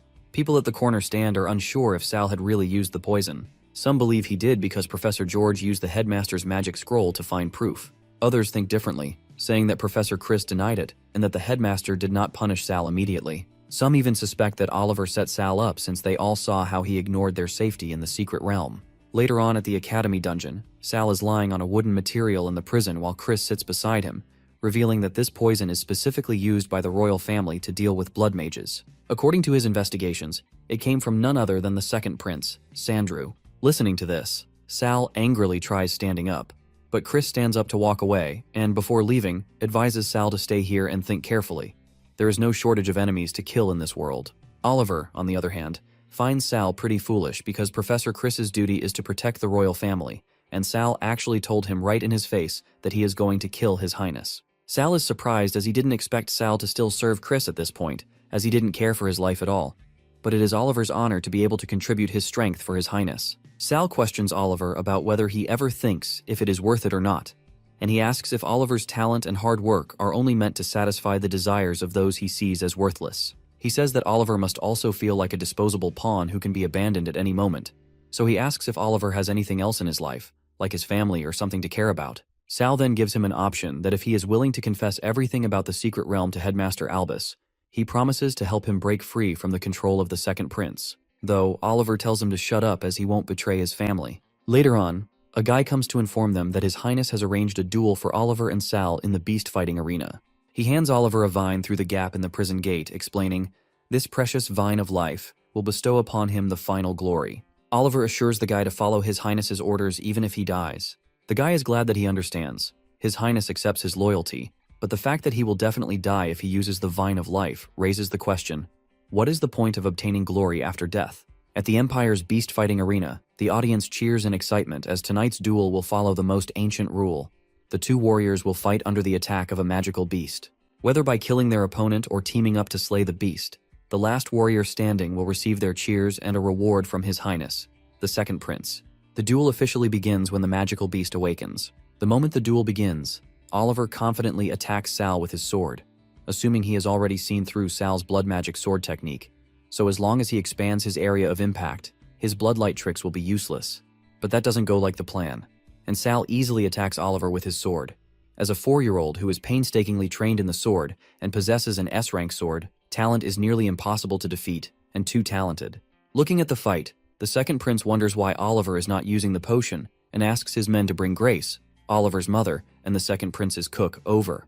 When Oliver looks behind, he sees his mom standing with the prince, which makes him worried about what will happen to her if he fails because of the circumstances. He drinks the potion, and while running towards Sal, he requests him to lose to his mother. Before he can figure it out, Oliver uses his sword to throw him into the air. Only with Oliver's sacrifice can his mother survive the night. With this in mind, Oliver runs toward the magic beast, hoping that his death will calm the prince's rage. He also hopes that Sal will accept his death as atonement and save his mother. Oliver is dying and begs Sal to take care of his mother while the underworld vine core gets connected to his heart.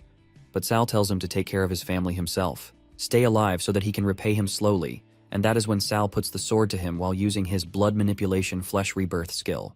The blood of the underworld vine can neutralize the negative effect of the Vine of Life potion. As the process takes effect, Sal reassures Oliver, telling him to focus on recovering quietly. He also mentions that Master Chris would come later to look after him. Later on, Sandrew meets Sal personally, with a bodyguard standing behind his throne while Grace, Oliver's mother, is kneeling down before Sandrew. Sandrew smirks as he didn't expect blood magic to be so powerful. It can defeat both a disaster-grade magical beast and half a sword saint at the same time. He then sighs and asks Sal for his reward, as he is the victor of the duel. Sal takes a pause and then points out Grace, emphasizing that he wants her. Surprised, Sandrew questions him if he wants her to take revenge on Oliver, but he is impressed at the same time, finding him a true natural blood magic cultivator. He praises him for having greed, bloodlust, and a desire to wreak havoc on everything flowing in his bones, so he offers Sal to join him and become the new blade in his hands. Listening to this, Sal steps forward towards Sandrew, questioning him if he was always so fickle towards his subordinates because Oliver obeyed his order. But after he dies, his family immediately loses protection. In response, Sal challenges him, asking what would happen if he chose not to follow him. Sandrew remains firm, claiming that blood mages are born to be scorned by the world. Only those in positions of great power could offer them protection. He threatens him that he will be expelled from the academy for being the mastermind of the Secret Realm incident if he doesn't become Sandrew's sword. When the bodyguard sees Sal not agreeing, he then tries attacking Sal for bestowing Sandrew's grace, but Sal deflects the attack. Meanwhile, Oliver and Chris enter the scene, and Grace rushes towards Oliver, hugging him. All the soldiers spot Oliver, try attacking him, call him an assassin, and make sure he dies. But Sal immediately puts his sword at Sandrew's throat to make them stop mocking him for not having a useful authority at all. Sandrew stands there unfazed, turning his attention to Chris. As the captain of the Royal Guards, Chris was expected to act immediately, yet he has not killed the assassin attempting to take the life of a royal family member. Sandrew questions him, expressing that his lack of action might mean he has also become a traitor. Chris clarifies, the only person he is loyal to is His Majesty. He then takes out 3 potions, revealing these were discovered in the dense forest of Melessa, and linked to Oliver, who comes from the royal family as the captain of the Royal Guards. He has a duty to investigate its origin. Chris finds it fortunate that Sal saved Angela at that time. Otherwise, he would have been controlled by Sandrew like Oliver. However, Sandrew knows if he really lets him continue investigating, by the time the truth is exposed, he will be confined by His Majesty. The new student exchange conference at the academy is about to begin, and if he is grounded at this time, his elder brother will likely take over his tasks, which will delay his grand plans. So he nervously reveals these 3 potions were bestowed to Marin before. As for what they appeared on Oliver, he pretends he has no idea. Chris realizes that Sandrew means to say that everything was planned by Moran and Oliver, and has nothing to do with him at all. Sandrew even claims to punish Moran and give Sword Saint Chris an explanation. Being told that, Sal asks Sandrew to call Moran over. He knows that this guy is the mastermind controlling everything. Just because he is the prince, he has countless people catering to him. If Sal really hurts him, Master Chris will get in trouble too. In that case, he will kill Moran first and break his wings. After a while, Moran is being called and was about to be attacked by Sal, but Alan unexpectedly appears, blocking the attack. He says that he was wondering who was daring enough to kill royalty in front of everybody, so it turns out to be him. Alan reveals that according to sacred rules of the Empire, Moran is a baron. Even if he really killed Sal, all he needs to do is apologize to the Cooper family and pay a gold compensation. But Sal didn't die. Therefore, Moran didn't violate any of the Empire rules. He then meets Sandrew, apologizing from Sal's side to confront him, so Sandrew suggests Alan keep their hunting dog in its cage instead of him coming out and biting wildly. Alan then turns towards Sal, smirking and asking him if he is ready to be dragged back into the cage by him. Chris is surprised by Sal's reaction. When the obnoxious guy from the Cooper family insulted him in front of everyone, he actually ignored those words and did not get mad, but Sal knows there is no point in getting angry. He has defeated Alan more than once in the past, but he has the Shadow Oath. As long as he is not dead, the shadows in the Cooper family will suffer. The Cooper family's matriarch won't let Alan come here on his own to see death, so probably Hera came with him too. After all, the second prince is in charge of the new student exchange ceremony. He will definitely invite the 7 great generational families if he wants to create his own faction to seize authority. In an instant, 2 guards come from behind, aiming to attack Sal and suggesting Chris not be tricked by him, but Sal counterattacks them, which makes them fly into the air before falling on the ground. He clarifies that in this new student exchange ceremony, there will be many S-rank talents far better than the 2 of them waiting for him to defeat and make allies, so he doesn't have time to fool around with all of them. Chris laughs as he finds Sal matured a little. He then informs Sal that he has arranged a meeting with Headmaster Albus for him. He is very interested in the inheritance of the first blood magic sword saint. Perhaps he might be able to teach Sal something new. At the great training grounds of Imperial Academy, Albus asks Sal to use his strongest move to attack him, but Sal nervously denies. This makes Albus laugh as he realizes that Sal is a kid who respects his elders, so in that case, he makes the first move. Something that makes Sal surprised is Albus using magic without incantation, but Sal gets saved as he has blood magic acting as a buffer. However, this force is no less than a sword saint's slash at full strength. Now, Albus summons his training magic puppet, disclosing he might not be as powerful as at his peak, but he is still dealing with a gold swordsmaster, so Sal should feel free to use his full strength. Hearing this, Sal smiles, agreeing to go all out, and requests Albus to show him more of his skills. Sal then uses Swordsmanship Inheritance's 4th technique, Bloodstorm of Carnage. But Albus suggests that it is very flashy, but the effects leave more to be desired, and it is extravagant, but not practical, so it would be better if he concentrated a bit more. Sal tries taking Albus's command and uses his Blood Flame skill, but this is burning his own blood energy to increase his damage. Being told that, Sal switches to a Salvage Serpent Slash, but Albus finds it too reckless as the Blood Demon puppet will take the opportunity to devour the host. Blood Demon feeds on flesh and blood. Sal burning his blood energy will only strengthen the abilities of the Blood Demon, and Sal forced the activation of a more advanced blood magic sword technique, causing his own blood to be continuously depleted, which ultimately led to a backlash from the Blood Demon puppet. The Blood Demon puppet has trapped Sal and is asking Albus to let him go as he wants to kill them all.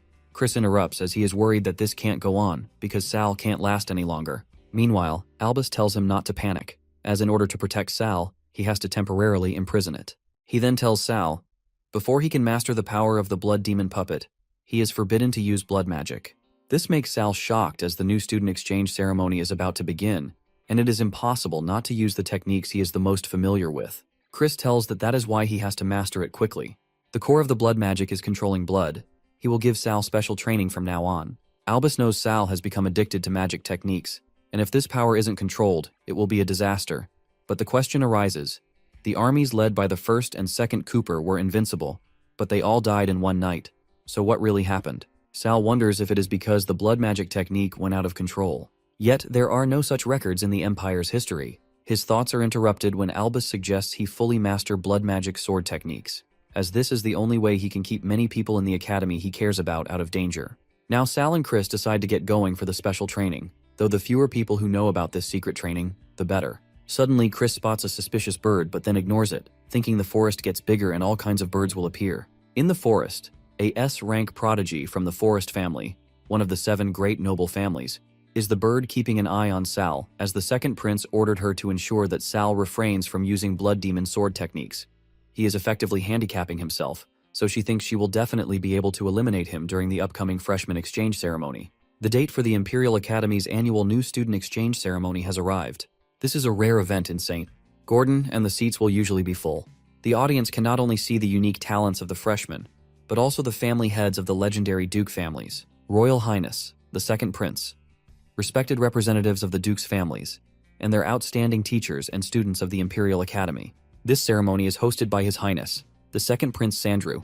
The victor will not only receive priority guidance at the Imperial Academy, but will also earn the appreciation of His Royal Highness, the second prince, and have a wish fulfilled. Sal realizes that the second prince's intention of recruiting people is really clear as day, but this wish came at a great time. If he wins this competition, the Cooper family's downfall is going to get quicker. However, this dueling competition is divided into preliminaries and elimination matches. The 8 students who earn the qualifications from the preliminaries shall advance to the 1v1 elimination matches, where the victor will be decided. The preliminaries will follow the old rules. The first 8 students who cut off the Hydra's head and bring it out of the arena will advance to the elimination matches. The competition begins, and the S-rank prodigy from the Forest family cuts off one Hydra's head. She mastered both the magically forged arrow and raven transformation at such a young age. The moment she is about to attack the head again, a guy named Thoradin Dranka attacks it mockingly, thanking her for giving him the qualification to advance. On the other hand, Sal finds it interesting, wondering who will win, the King of Forests, the Forest family, or the King of Storms, the Dranka family.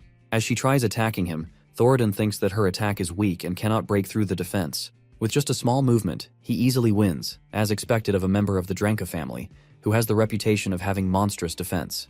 The audience is in utter disbelief as this guy is more dangerous than the 5-headed dragon in the secret realm. Fortunately, there is a seal suppressing it, otherwise it would be troublesome. Suddenly, the Isaac family, once known as the king's right hand in a past life, enters, claiming not to let the northern barbarians look down on their empire's warriors. However, the Hydra has been enraged, and they all need to defend themselves now. When Andrea is being attacked, Sal protects her, making Andrea realize that his sword energy is strong enough to slash through a magical beast. Meanwhile, William also got one head. Once Sal gets another head, all members will successfully advance. Though Sal thinks it is rare for the Hydra to be suppressed to this extent, apart from its head, he wants to retrieve something else, so he suggests Andrea and all of them get back, as he will use this as training.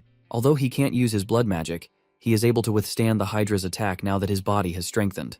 When the Hydra uses its blaze magic attack, Sal grabs one of its heads and positions it so that the attack hits another head instead. Now that the Hydra's rapidly regenerating shield has been shattered by its own strongest attack, when 8 of the Hydra's heads are cut off, it will consume the center head's energy to instantaneously regenerate the other heads, and this will lead to the Hydra entering a state of extreme weakness. Right now he just needs to use the sword to cleave at the Hydra, and then if he uses the blood magic resonance taught by Chris, he will be able to obtain the Hydra's rapid regeneration ability.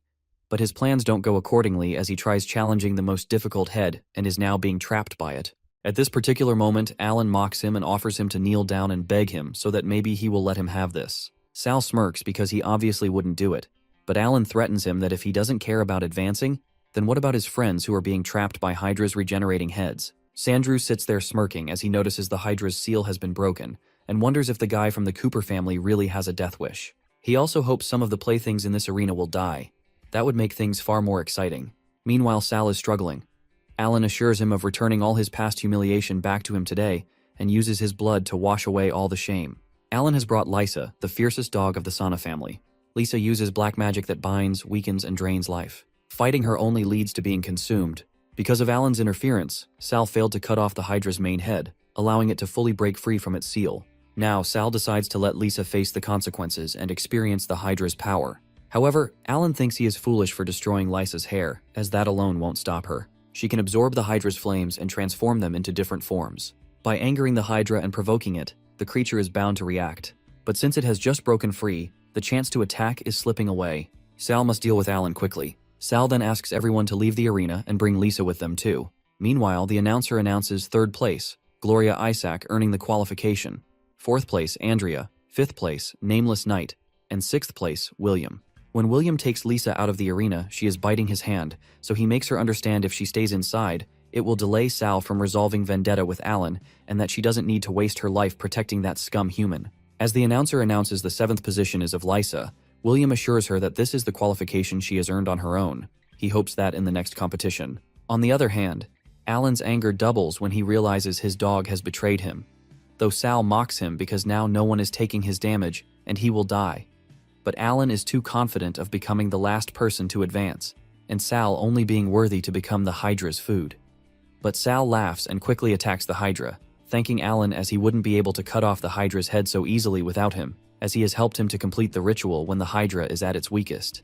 Chris once mentioned that there is an ancient blood magic ritual recorded in ancient books. By mixing his blood with the beasts, he will be able to form a resonance through blood magic. And that is exactly what he did. Sal has even received the S-rank ability Rapid Regeneration. Any flesh damage received will be swiftly repaired at the moment of injury and eliminate the negative effects of pain. At this point, humans can achieve a high level of blood synchronization with magical beasts. Instantly, he cuts off Alan's arm, but now he won't be able to regenerate it. Sal, after cutting it off, received Hydra's A-rank ability, Corrosion, instantly devouring the target's vitality. He then asks Alan if, as the master of the Shadow Oath, he experienced what the shadows feel. Ignoring the question, Alan's eye widens as he understands now how he has survived until now, but assures Sal that this wouldn't work anymore, as any damage he receives will be transferred to the endless shadows. Sal sighs as he realizes Alan doesn't understand the Shadow Oath. The one acting as the shadow cannot transfer damage they endure on behalf of the master to another shadow. Now that he has received the Hydra regenerative talent, this level of attack won't deal any damage to him, and he won't feel any pain. When Sal attacks Alan, he begs Sal to just kill him, but he won't because he wants Alan to live with this dirty and painful life, fearful of when the next suffering is going to come. Sal then takes the main head with him and shows it off in the air, while the announcer announces that the 8th place is earned by Sal Cooper. Though Thoradin from the audience witnesses the scene, Sal shows off the main head of Hydra, which no one has even slain, realizing this person is very powerful. Sal also notices Thoradin. Knowing he has possessed extraordinary defensive abilities and the rumored secret technique of the dragon taming, he is looking forward to facing him. The one-on-one elimination match will be held tomorrow. For the first match, Thoradin Dranka will be facing off against Sal Cooper. The next day, the duel begins, though Sal has realized that he is fighting such a strong opponent like Thoradin in the first round of the elimination match. It is obvious that the second prince is targeting him. His attention then shifts to Thoradin, who is coming towards Sal to attack him with his axes. It was a powerful strike, and the speed is fast too, but Sal, being agile, defends himself from the axe's attack. Thoradin assumes that Sal is probably afraid of fighting him head-on. That is why he is jumping around like a loach. That being said, Sal steps forward, jumping on the axe and making it hit the ground, smirking and taunting Thoradin for being scared as he is the one hiding afar and using weapons to attack. Hearing this insult, Thoradin tries punching him, but Sal blocks the punch by holding Thoradin's fist. But Sal praises him as he is not big, but his strength is pretty impressive. Though Thoradin realizes it is a cunning move, infuriating him and then launching a sneak attack. His anger doubles. He grabs his weapons and combines his attacks. The fact that Sal finds his defense ridiculous, even the combined attacks of ringthorns and corrosion, failed to cause any wounds. Thoradin then aims for Sal's face, but he uses his blood magic resonance skill to stop Thoradin's movement. This makes Thoradin angrier, and he summons Thor, Phaisha, who is named after her agility and ice powers. Her personality is quite incompatible with the fiery Thoradin. On the other hand, Chris finds it unfair because the school rules dictate that summoned beasts cannot participate in the elimination matches. Though the speaker agrees with him, rules are rules. But as a Dragon Knight, Thoradin is exempted from them, and if he is not happy, Sal can summon a dragon too. Back to the duel, the dragon blows ice towards Sal, which surrounds him. He knows it won't end well for him if this drags on. He needs to find a way to get closer to his opponent. Sandrew praises Thoradin, so his father thanks him and brags that he is his proudest child. As the only member of the Dranka family in a century to form a contract with a dragon, and with his ability to use Phaisha to communicate with heaven and earth to channel the power of sky lightning, he will undoubtedly lead the Dranka family and the dragon race to a glorious future. While Thoradin makes Sal face the strongest attack of the Dragon Knight, smoke surrounds the surface, making him assume that Sal dies and arrogantly claims to be able to die from such a powerful lightning strike is Sal's greatest honor. But as the smoke starts to disappear, a voice breaks in. It is Sal telling Thoradin not to be happy yet. Sal has obtained Magic Dragon, an S-rank skill magic immunity, able to absorb and be immune to all ice, fire, lightning, and all other natural magic. Everyone is shocked to see another dragon, a magic dragon, that was rumored to be extinct. Only natural disasters can help a magic dragon to advance its abilities. In the previous life, Alan obtained the magic dragon but couldn't get it to evolve, but this magic dragon is in its evolved form, Thunderflame, Magic Dragon, SS rank species, able to use magic of 3 attributes, wind, lightning, and fire at the same time. With a blow from the dragon, Thoradin is knocked out, and the whole crowd goes crazy witnessing such power. Sal realizes this is what it feels like to stand under the sunlight. This is a glory that a shadow like him would never have gotten. Meanwhile, Thoradin's father is furious, calling Sal a thief who stole the treasure of the Dranka family, asking to return his magic dragon to him. He throws an axe at Sal, but his magic dragon protects him, and Sal sits there on his dragon unfazed, threatening him to show him the reality today. In this world, with only weapons and the dragon cavalry troops who can fly, they are undoubtedly the most powerful combat force. In order to ensure the balance of inherited power among all families, he killed all magic dragons in a single battle. The remaining magic dragon eggs were sealed in the Water Crystal City, and the key was split into two, kept separately by the Cooper family and Isaac family. Thoradin's father sees the lightning erupting from the dragon, but still says that the magic dragons didn't go extinct. Though dragons are the most loyal creatures, a dragon that has acknowledged its master will never betray them, and forcefully abducting it will only push it into suicide. However, he asks Sal if the dragon has any other siblings, and asks its whereabouts because if the Dranka family can obtain a dragon, they would definitely become the leader of the 7 great families. But Sal reveals it is the last surviving magic dragon in this world. All the remaining dragon eggs were destroyed. The old guy doesn't understand who gave that order, so Sal comes near him, asking who he thinks is the one who least wants to see the Dranka family return to its former glory, as sometimes subservience doesn't necessarily lead to protection. So the old guy realizes that this could be the second prince. Despite that, the second battle is between William and the girl from the Forest family who comes from the forest, Luna. Sal informs William that they are the best at making traps to hunt prey efficiently. Therefore, he needs to use his speed to get close and end the battle with his fastest strike. Otherwise, he would fall into a defensive position. Luna charges for her attack, but William uses his Empire Sword technique in return, but she blocks it. Meanwhile, Sal didn't expect Luna to deploy her defenses so quickly. William's attacks are powerful, but it is easy for the opponent to predict them in advance. At this time, it is best to use Luna's attack to break free from the vines and take advantage of her slowed reaction after the attack to quickly get close and counterattack. But William uses the explosive energy from the Empire Sword technique to get away from the vines, but while explosive energy can break from the vines, it uses up a lot of stamina. William uses all the attributes of the sword technique, but suddenly, Luna disappears. And when William searches for her, she is right behind him, taunting him for only learning the sword technique. But that is all there is to it. And the fact that William can't even move now is the effect of hallucinogenic plants. It turned out that Luna had planted seeds of fly agaric inside the vine's thorns from the very beginning. Once the vines are destroyed, the fly agaric will grow wildly. In William's final attack, a large amount of spires were absorbed by William along the airflow of the explosion, causing him to fall into hallucination. Sal realizes this is Luna's hidden trump card, but he has now aimed to defeat her for William when it is their turn to fight. The speaker announces that William is out of bounds. Luna Forest wins. As William is on the ground, Sal approaches him, but someone already captures him by the hair.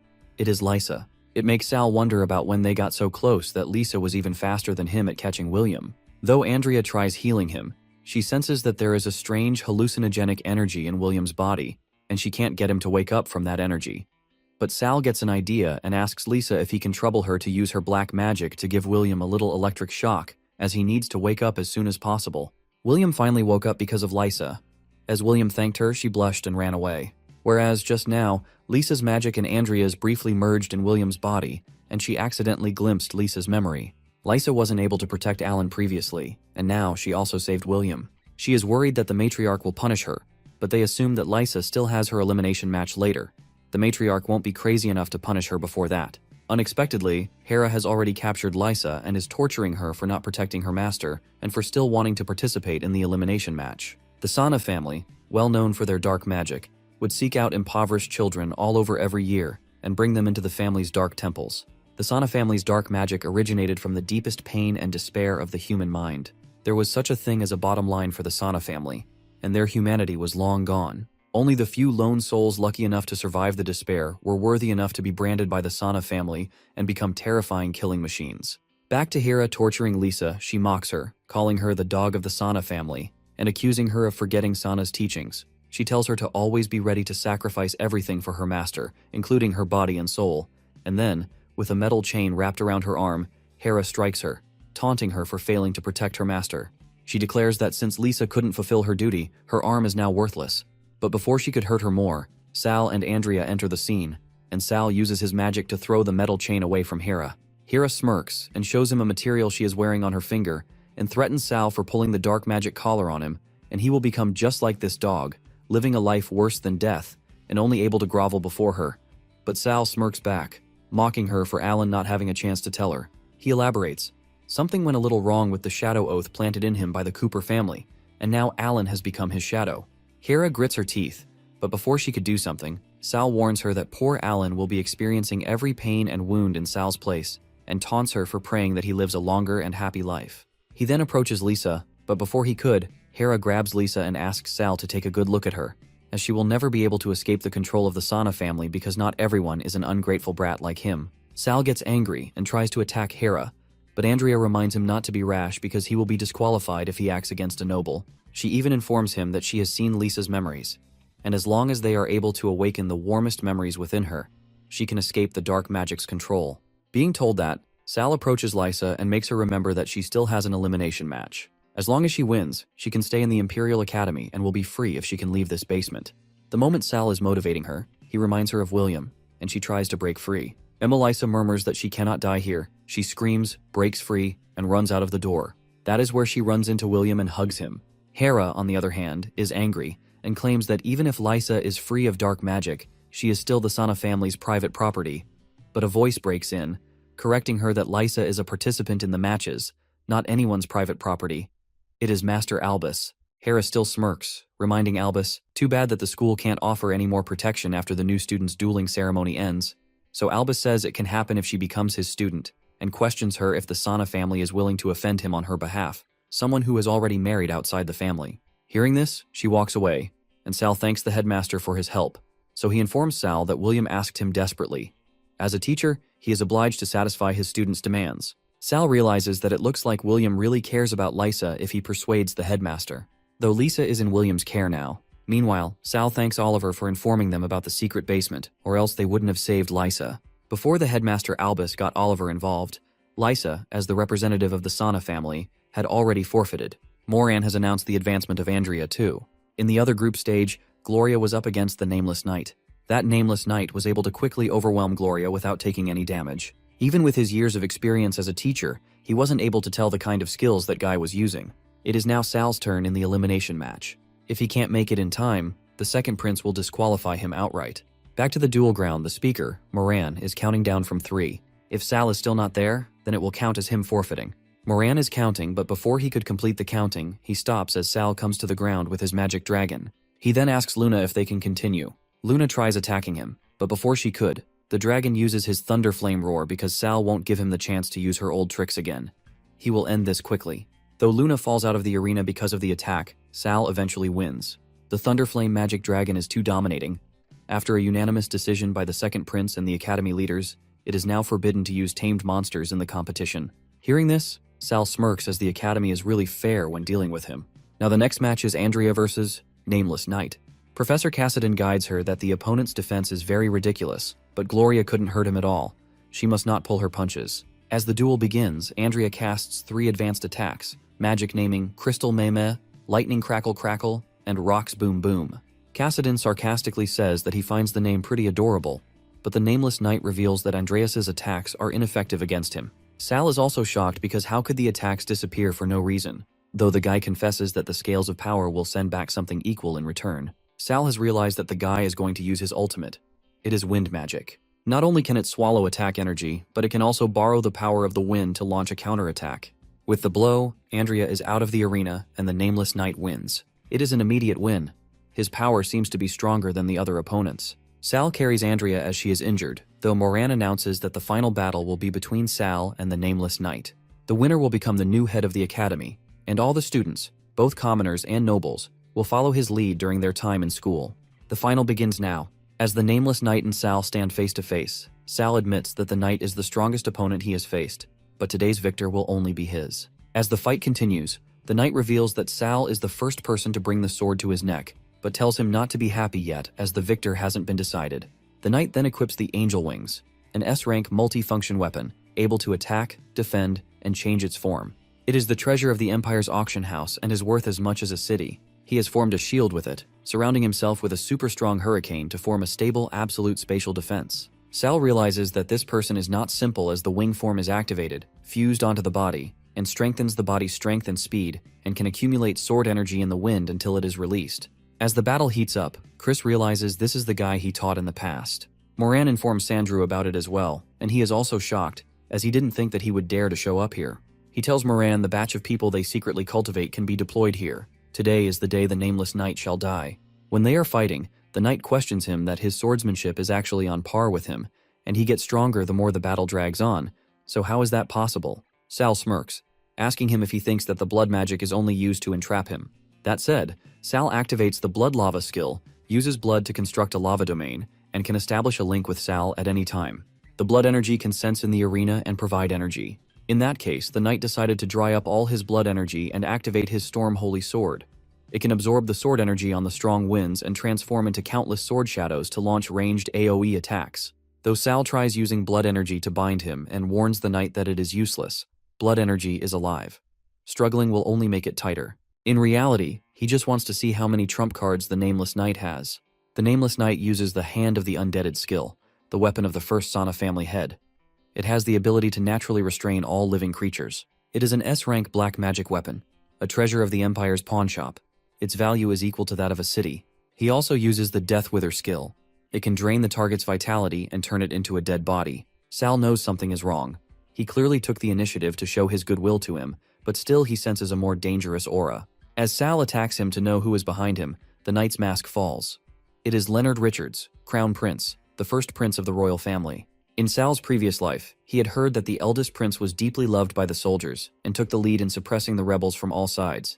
It was a pity that he died young. Now that he thinks about it, he probably died from the continuous assassination by the nobles. As the assassins enter the ground, Moran announces to prioritize the second prince's safety. It is the group of persistent hyenas again.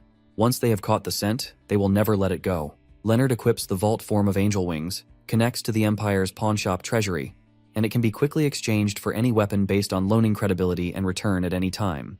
He decided to kill the rebels who dared to assassinate members of the royal family. Sal plans that if he deals with the assassins and leaves a good impression on the Crown Prince, he won't have to worry about the second prince anymore. He never even found the chance to go on a killing spree after rebirth. Today, he will show all of them the might of the Godslayer in the previous life. Both the Crown Prince and Sal fought the assassins together. The Crown Prince equips the staff of the first patriarch of the Gandot family, capable of unleashing magic powerful enough to destroy stars, eternal stars. Meanwhile, Sal shows them the power of the Thunder Dragon Flame Dragon. With the blowing roar of the dragon, most of the assassins lay unconscious on the ground. Some who are left are faced by the Crown Prince's staff and are paying for attempting to take his life. He uses the first patriarch of the Isaac family's sickle, which can ignore defense and massacre a large area, the Blood Moon Scythe, to deal with them. But suddenly a weapon has been thrown at the Crown Prince to kill him. But Sal stops it. Sandrew casts alchemy arts by cutting a side of his hand. By sacrificing a large amount of flesh and blood, one can create objects powerful enough to shake the heavens and the earth. On the other hand, angel wings are in the bound form. When the user's mana is insufficient, all functions are deactivated. The mastermind behind all of this has suppressed the angel wings by spreading gases and potions in the air. Suddenly, with rapid regeneration, the body heals like a hydra, a legendary creature known for regrowing lost parts. This means wounds recover quickly, completely protected from all kinds of poison, and Thunder Hellfire is a powerful and pure flame mixed with lightning. It is so strong that it can burn away poisonous gases and get rid of dark magic, making it a deadly and cleansing force. Though a sandworm appears, the outer shells of the sandworm are immune to magic attacks, and the Crown Prince is weakened by poison. They can't let it get near them, so Sal uses the dragon to attack it. He uses the Dragon Breath, a concentrated and brief release of all the dragon's magical power. This is the dragon's most powerful magic attack, and that is how the sandworm is defeated, and the Crown Prince is saved. Sandrew assures the Crown Prince to definitely investigate seriously and not let the mastermind escape. Then the Crown Prince thanks Sal, as the imperial law stipulates that anyone who saves a royal family member can be granted noble status as an exception. He decides to grant Sal Cooper the title of Viscount. He will be responsible for helping the second prince investigate who is the mastermind behind the assassination. Though Sal can't help but be concerned about the connection between this sandworm and Sandrew's alchemy arts. Furthermore, the winner of the freshman exchange competition can fulfill his promise now. Sandrew tells him that it must be within his capabilities and what he wants. Regrets it, as he wanted to use this as bait to make this victor his slave, and didn't expect Leonard to get ahead of him and win him over first. However, Sal demands the Cooper family's Silver Mist Swamp as his Viscount's fiefdom. The size of a fiefdom directly symbolizes authority and status. It is the most important thing for a family. The Crown Prince finds Sal worthy of it, and if the Silver Mist Swamp is not convenient to become Sal's territory, he will consider giving Incubus Ridge in the suburbs of the imperial capital to Sal. Everyone knows that piece of land has a black gold vein, so he spent a lot of effort to get the king to promise it to him. Sandrew knows gaining control over that black gold mine is equal to gaining control over half of the Empire's magical resources. He definitely must not let it fall into other people's hands.